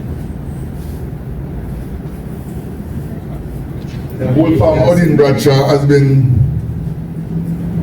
Come on, one second. Wolfram Odin Bradshaw has been nominated and seconded. Are there any other nomination for the position of first vice president?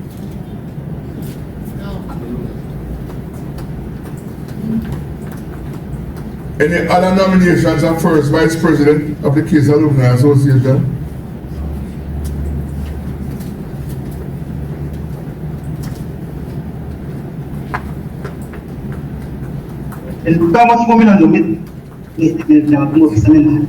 Are we taking the votes online? Dr. Louise?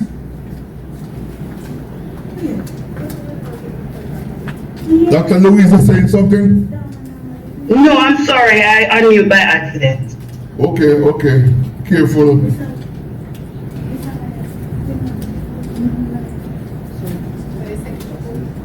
All right, for the first time, any other nominees? Are we accepting the votes online?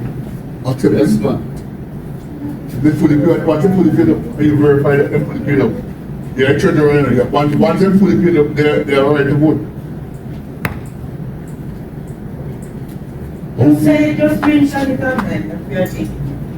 All right.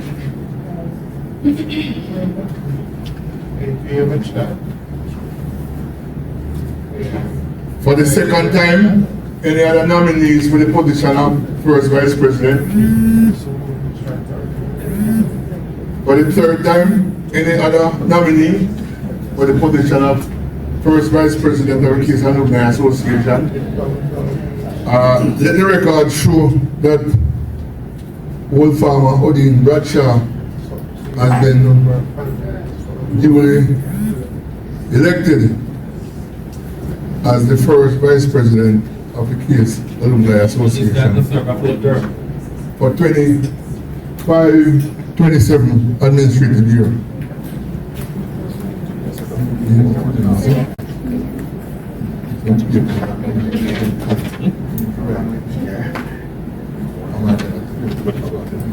All right.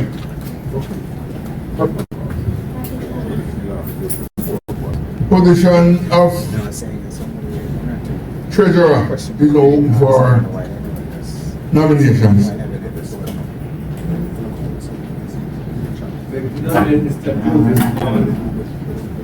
The secretary of the report. No, we're closing it out, the secretary? Counting. In the interest of time. We have not. Because this person, you might use. Okay. No, I understand.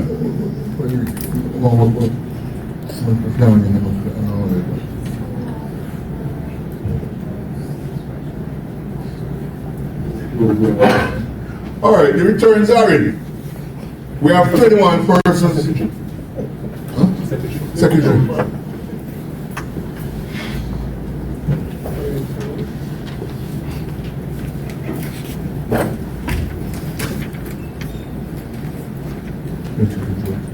All right, we have. All right, so we have 2 spoiled votes. We have 2 spoiled votes. Spoiled, and we have 6 votes for Charmaine Cooper, and we have 20 and 23 for Anmonia Jones.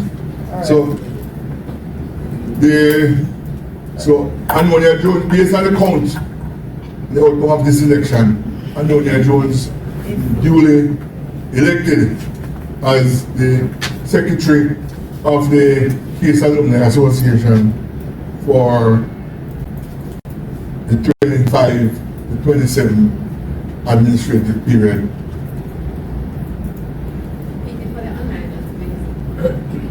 Mr. What's that?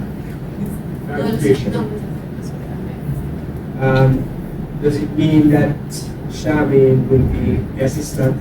No. No, it doesn't follow. No. Yes, I was asking. I mean, no assistant, we are Mickey Crawford. I don't understand you. No, because he doesn't complete his term, that's why. Eh? His position wasn't up. Okay, his position is not up. No. And Mickey, what asked about no position? No. Mickey, maybe you never did make sure something off past you. That's good. Hey, something off past you. No, well, let me tell you something. The stumping of Pasha is one of the biggest ragging that happened in my institution, you know. Yeah, man. Get some, and in those years, you get some old mattock and some pickaxe and mash it, that even happen. All right, the position of treasurer is now open for nominations. Joseph Small, yeah. Nominated. And seconded? Yes. But who won? Lily nominated him. No, Crawford nominated him. Okay, Crawford nominated him.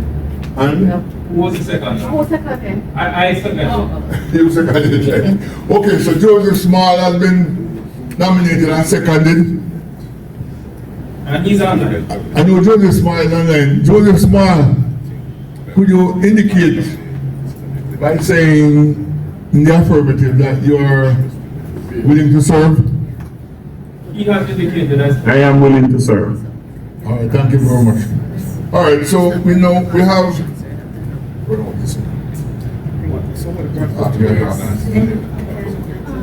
All right, so the position of treasurer is now up for grabs. Any other nominee? Yeah, please. Any other nominee? What you want?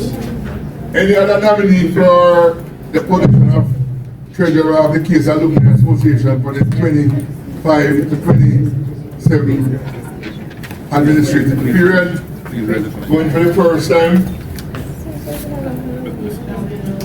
for the second time, for the third time. It's a small, if you're listening and you're hearing me clearly, you have been duly elected to the position of treasurer of the Case Alumni Association for the administrative period 2005-2007. 2027. You see, when you go back as far as I have, you're this kind of. So online votes with thumbs up, you count the number of thumbs up. When you have to designate the specific person, everybody knows thumbs up. Yeah, but we don't have something so small, one by acclamation. Yes. There's no contest. Yeah, I mean for the next one. There's no contest. All right, the position of public relations officer. This is a VEX position. It's a position that is very, very, very, very, very crucial to the association, because it is one thing for us to be doing the work, you're moving the mountain. If nobody knows that you're doing it, you're doing it vain. Right? Visibility and publicity is everything. So we need a PRO, one that will stay the course, because it seems to be a position that we have had in recent times, persons serving one year and resigning, 1 year resigning. So I don't know if it's a case that the seat is too hot or something, but we need, the association needs a PRO, so whether it's online or in the audience physically, we need some nominees. So the floor is open for nomination for the position of public relations officer. They can nominate the short if Decline.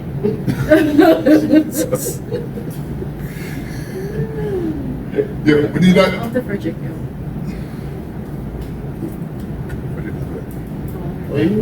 Are there any other nominees? They can nominate Mr. Mark first.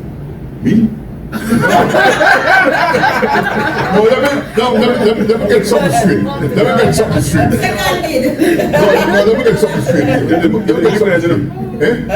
No, I'm declining. Let me get something straight. You see, I will continue to do whatever I'm doing for the association in terms of PR, but in terms of the substantive post, I'm not interested. Fact of the matter is that, I've been served as long as I am. I want to be remembered at this time, the elder statesman that is continuing to do whatever I do to support any position within the executive that requires my assistance. But in terms of a substantive position, man like me and Sadler sit down in the same seat. Side and side. We have been to nominate Patrick Maitland, sorry to interrupt. He's not a paid up member. Not on the list. Paid up. Not on the list. It's constitutionally barred. Oh.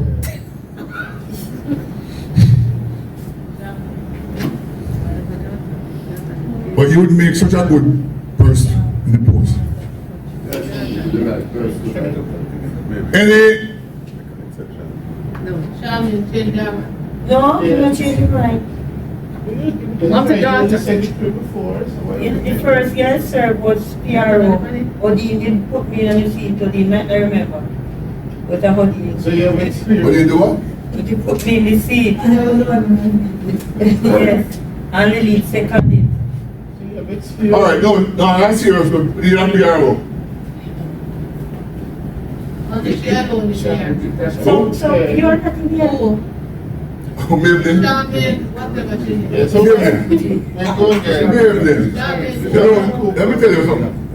Oh, Maybelline. You remember during my years as president, I could when it comes to being reliable and dependable,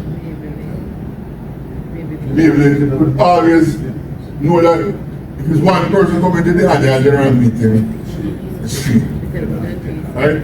And if it's one person paying our dues, it's free. Beverly, the association did appear, and I'm appealing. I don't know what the position entails. Can you tell us what the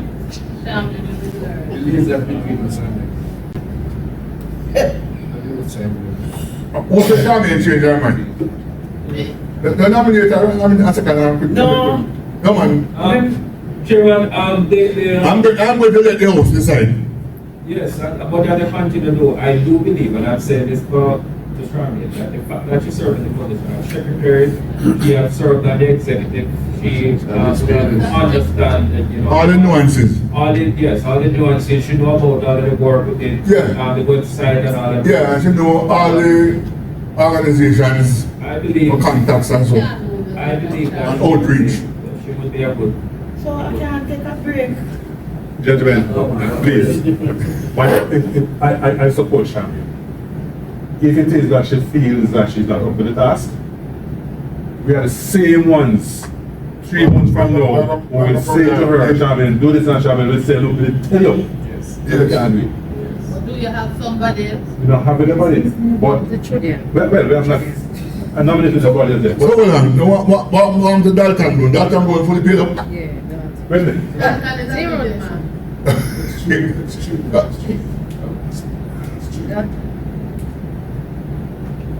My extreme one ever alumni of Canada appear.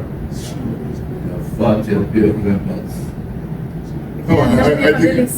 Beverly, you change your mind. I'm a busy woman with All of them inside here busy. All of them inside here busy.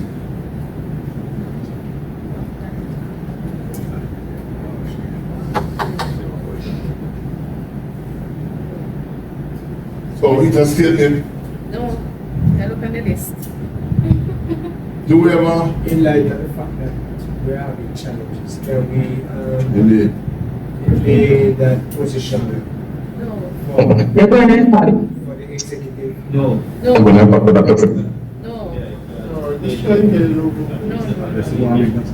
Can we nominate you? I'd like to nominate Charmian. Under the circumstances. Somebody second. I beg you second. All right. There shall be no further nomination. Charmian nominated and seconded. Yeah, so Charmian. I need help, sir. I need help. Yeah, I will get volunteer to help her. Okay. All right. So Charmian has been nominated and seconded. Charmian Cooper. That is. Yeah. Yes, assistance from Old Farmer. Yes. Do we have any other nominees? No. Acclamation. For the first time? For the second time? For the third time? I'd like to thank Amoy and Jian for their able assistance and to declare that the persons elected to the position of President, First Vice President, Treasurer, Secretary, and PRO of the Case Alumni Association for the 24 to 27, for 25 to 27 administrative period are Everett Hyatt, Odin Bradshaw, Anonia Jones, Joseph Small, and Charmaine Cooper. So, Mr. President, that is your executive, sir. I'm handing over to you, and happy hunting.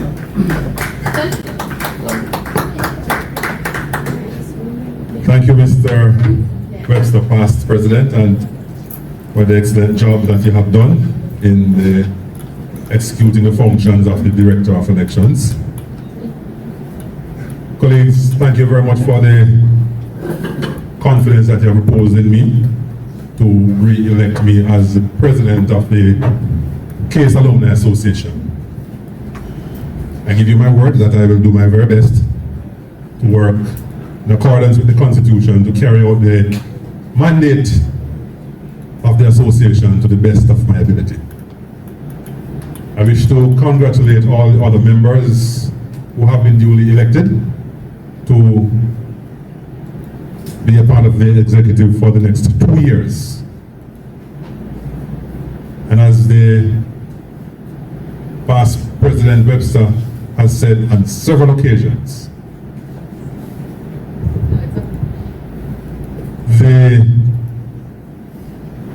your acceptance of this responsibility is a very serious one. The continued work and effectiveness and impact of the Alumni Association now depends on you for the next 2 years, and what you do will impact generations to come. So I implore you, it's kind of too late now, so I expect you to be steadfast, focused, and be committed to the task that you have agreed to do today.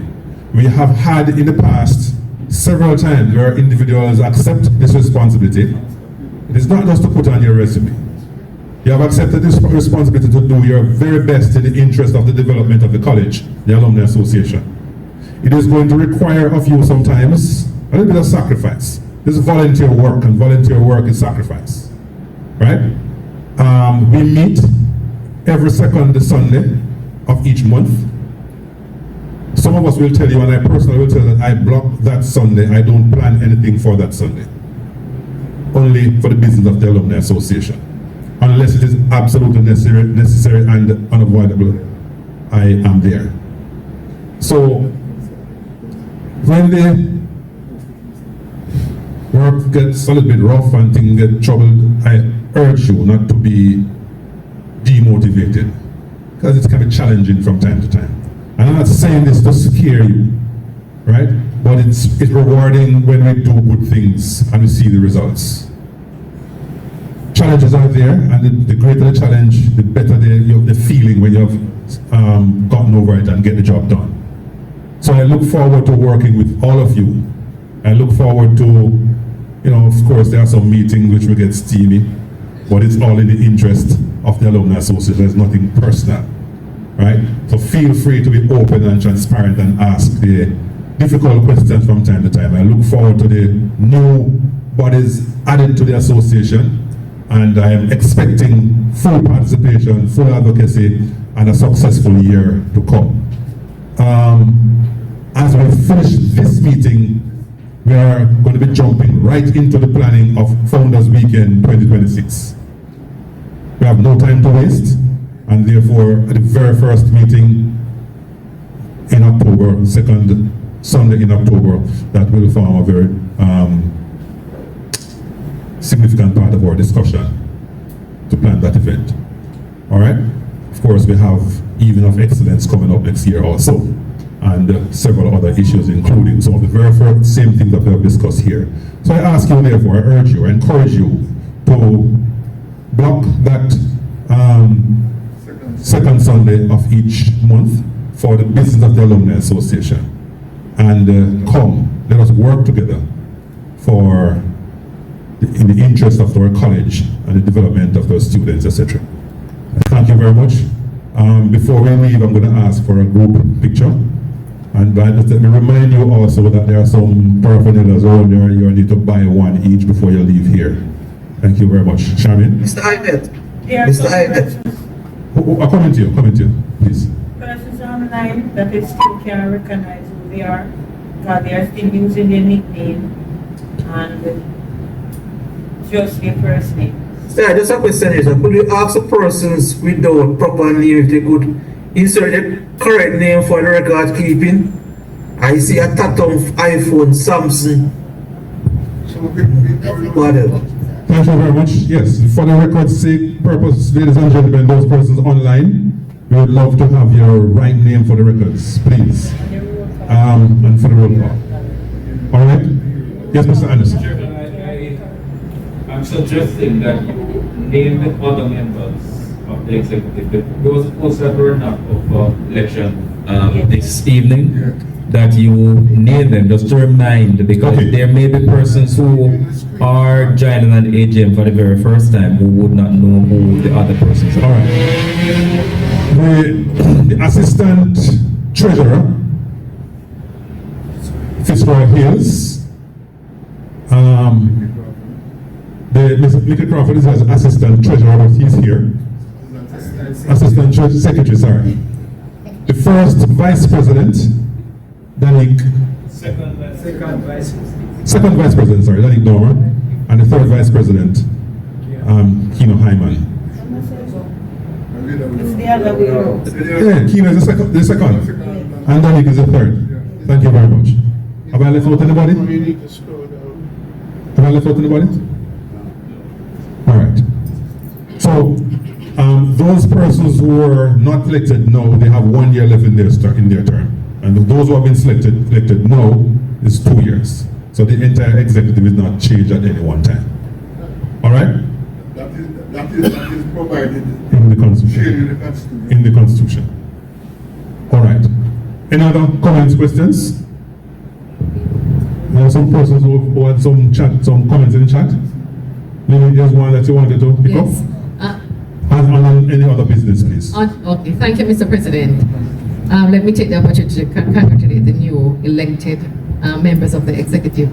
But there is a comment in the chat, members, about asking if a student on the student guild or a member, let me put that, an executive of the student guild could become a non-voting member of the Alumni Association or of the Alumni Executive Committee. I in fact think that should be consideration if we're thinking of succession planning. I don't know, members, if the Constitution would have allowed that. I don't think we have some amendments, but can there be given consideration? I mean, outside of the Constitution, whilst I can appreciate the Constitution and operating along those standing orders, is there any consideration within this meeting now for that student guild executive member to sit on our executive committee? I think it is time, and the time has come for those considerations to be given, especially in light of the fact that you are thinking of encouraging our students, our current student body, and for succession planning. Mr. President, I agree with the spirit of the member. And in fact, I would go even further where we probably look at final year students, and the Constitution could be amended to look at all its student membership, that they are part of the association, but they don't pay dues. Non-paying members. Non-paying. Student membership. But I would like to suggest though that we allow the new executive to contemplate this at their first executive committee meeting and to come back to us. But it's not a bad idea. Yes, in principle, ladies and gentlemen, while I'm not making a decision at this particular point, but my personal view is that, you know, as I said, that the motivation and getting the interest of the new students or new graduates continues to be a challenge. And therefore we have to think out of the box and get creative. And therefore I am not against this move. I think it is something that is worth consideration, and I will take it up and look at it in the most positive way. Because it might be a very good way to if it's even for communication, for the transition. So thank you very much, Lee. It will be looked at. Thank you. All right. Any other business? Any other? Any other business? Yes. I looked at our makeup in terms of persons who contribute to discussion, viable discussions. We have over 210 members, and Charmaine Group Vibration have over 100 and something. That makes it approximately 400 and something active speaking members. What strategies are we considering to get those persons being an active paid up member and participate in the Alumni Association? Because we've seen them online and they have a lot of good contributions, yes, verbally and otherwise. Sometimes controversial they may be, but I'm wondering how can we harvest those talents as we are, or if we should, and then how can we have them being a member of the Alumni Association? Do we continue to, I don't know what it is, encourage prod? I'm not so sure what it is that we're utilizing, because look, we have a lovely hall, a few of us sitting here, we could have this as a better interaction. Where are the 210 plus Charmaine 124?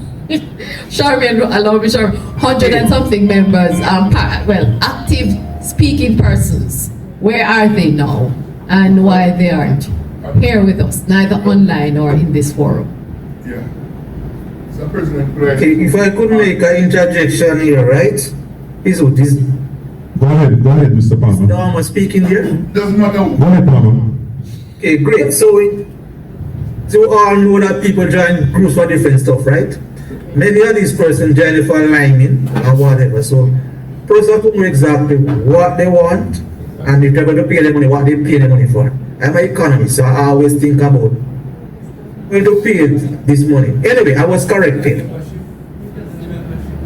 People have to know exactly what they're going to get from an association. So I guess, and I think, first, thanks for the correction, sir, because you actually told me how the alumni fee was used and what it was used for. So I think many persons don't know exactly what the alumni fee goes for. And I was very happy when you tell us, you help like old farmers when they fall in hard times and stuff like that. So somewhat was PR information to get out there so people will understand. And I also believe that we need to engage the younger old farmers, give them tasks. So I hope, Mr. Small, that you'll draft enough of these persons in your treasury committee or finance committee. Give them little roles, mentor them. So when your times and the other members' time would have come to an end, there's succession planning. So I think mentoring is great for the younger set of persons. Well, take care, Mr. Palmer. Thank you very much. Real quickly, with my background as research, I think the good thing is that so many of those members, if not all, are online. So craft a 5-question survey, issue to them as to what would be most appealing and what is it that's missing. Because usually we are the ones that are here, we're the ones who are participating. What we do need is the insight from those who are not, and then we look at the constellation of suggestions and then leverage that going forward. Thank you, sir. Anybody else? And lastly from me, boy, teacher in me. This subcommittee, I think Donald mentioned, is important. But again, those persons who make up the subcommittee must be paid up members. Agree with you. Yes? Agree. Yes, because the Constitution, you want to abide by those standing orders because you don't want persons not to have an incentive to join, right? Yeah. Yes. I may add, you mentioned the groups that Charmaine is a part of. There are many other groups. Okay. Some even much older than you and I. Right? And I am prepared to, as much as it's possible, to even personally address the members of these groups to get some more information from them. Right. In an effort to get, a feedback from them as to why, and if they want, we can get them to join the association and become active members. Right. But they're right, there seems to be something that that's missing us. Something that there's a gap somewhere, and we need to, maybe out of some of those very same questions, get some feedback as to what is it that we need to do that it can make us more attractive to the younger graduates and even the older ones, I may say. All right, thank you very much. Mr. Sadler, you have the last word. It is rather very strange. It's very surprising to me that people are not even have excellence. and you have over 200 graduates at the University of Exeter. They come out and they pay, they line and they do everything together. And then you also have a Founders Day, and you have hundreds of students come out. Graduates come there and they line and they enjoy themselves. And yet still, we can't fill this room. You know, and look at it. I mean, this is the worst attendance I've seen since I'm coming here. And I remember one year we planned for 125 students, graduates at the Pegasus Hotel, and we paid for 125. And man, I tell you, we carry home food like crazy. It's a whole lot of food we carry home, you know. And I'm coming back to see, I repeat, and this must have been at least 10 years ago. And so far we've been building up the crowd. And here we are back again to where we were 10 years ago. Fortunately, we have an online where we can put 20 or 25 graduates online. But look at this. Now, even our executive that meet at my house every second Sunday is basically a bigger crowd than this. And in the last meeting at my house a couple of weeks ago, there are about 12 of us there. And I'm counting 14 people in this place, man. I mean, we have to really do something about to really get people to join. Why we have functions and everybody come and yet say we can't get them to pay $12,000? It don't make sense to me at all. And if they come to the meeting, those who pay, they're not here. They don't come. What is happening? We have to do something. Can we do something at these meetings when we come here that will get them to come to the meeting? Let's figure out something why they should come. You know? There's something there for a second. Not good at all. Not good Thank at you. all. Thank you very much, all senior old farmer Sata. You're on point with that one. Majority of them are not and are overseas, Mr. No, sir. Nobody with it. No, man. Enough is here. The ones in my room, they are here. They're right here, man. Enough is here, Mr. Hills. All right. I think we have exhausted most or if not all matters for this meeting. Anything else that we need to discuss, we will take that up at our first meeting. So I think I can now ask for someone to move for the adjournment of this meeting. Webster seconded by. Thank you very much. Yeah. By the way, just before we leave, who is the Church of Jesus Christ? Online. Please let us know who is the Church of Jesus Christ. Thank you. All right, ladies and gentlemen, first, for those persons online, thank you very much for joining us. It has been a pleasure having you here. Thank you for the spirited discussions. And thank you so much, and all of us who are here. Looking forward to greater participation this year. Enjoy the rest of the evening. For those of us who are traveling far, travel safely. And I hope you reach home safe. God bless you all. Thank you very much.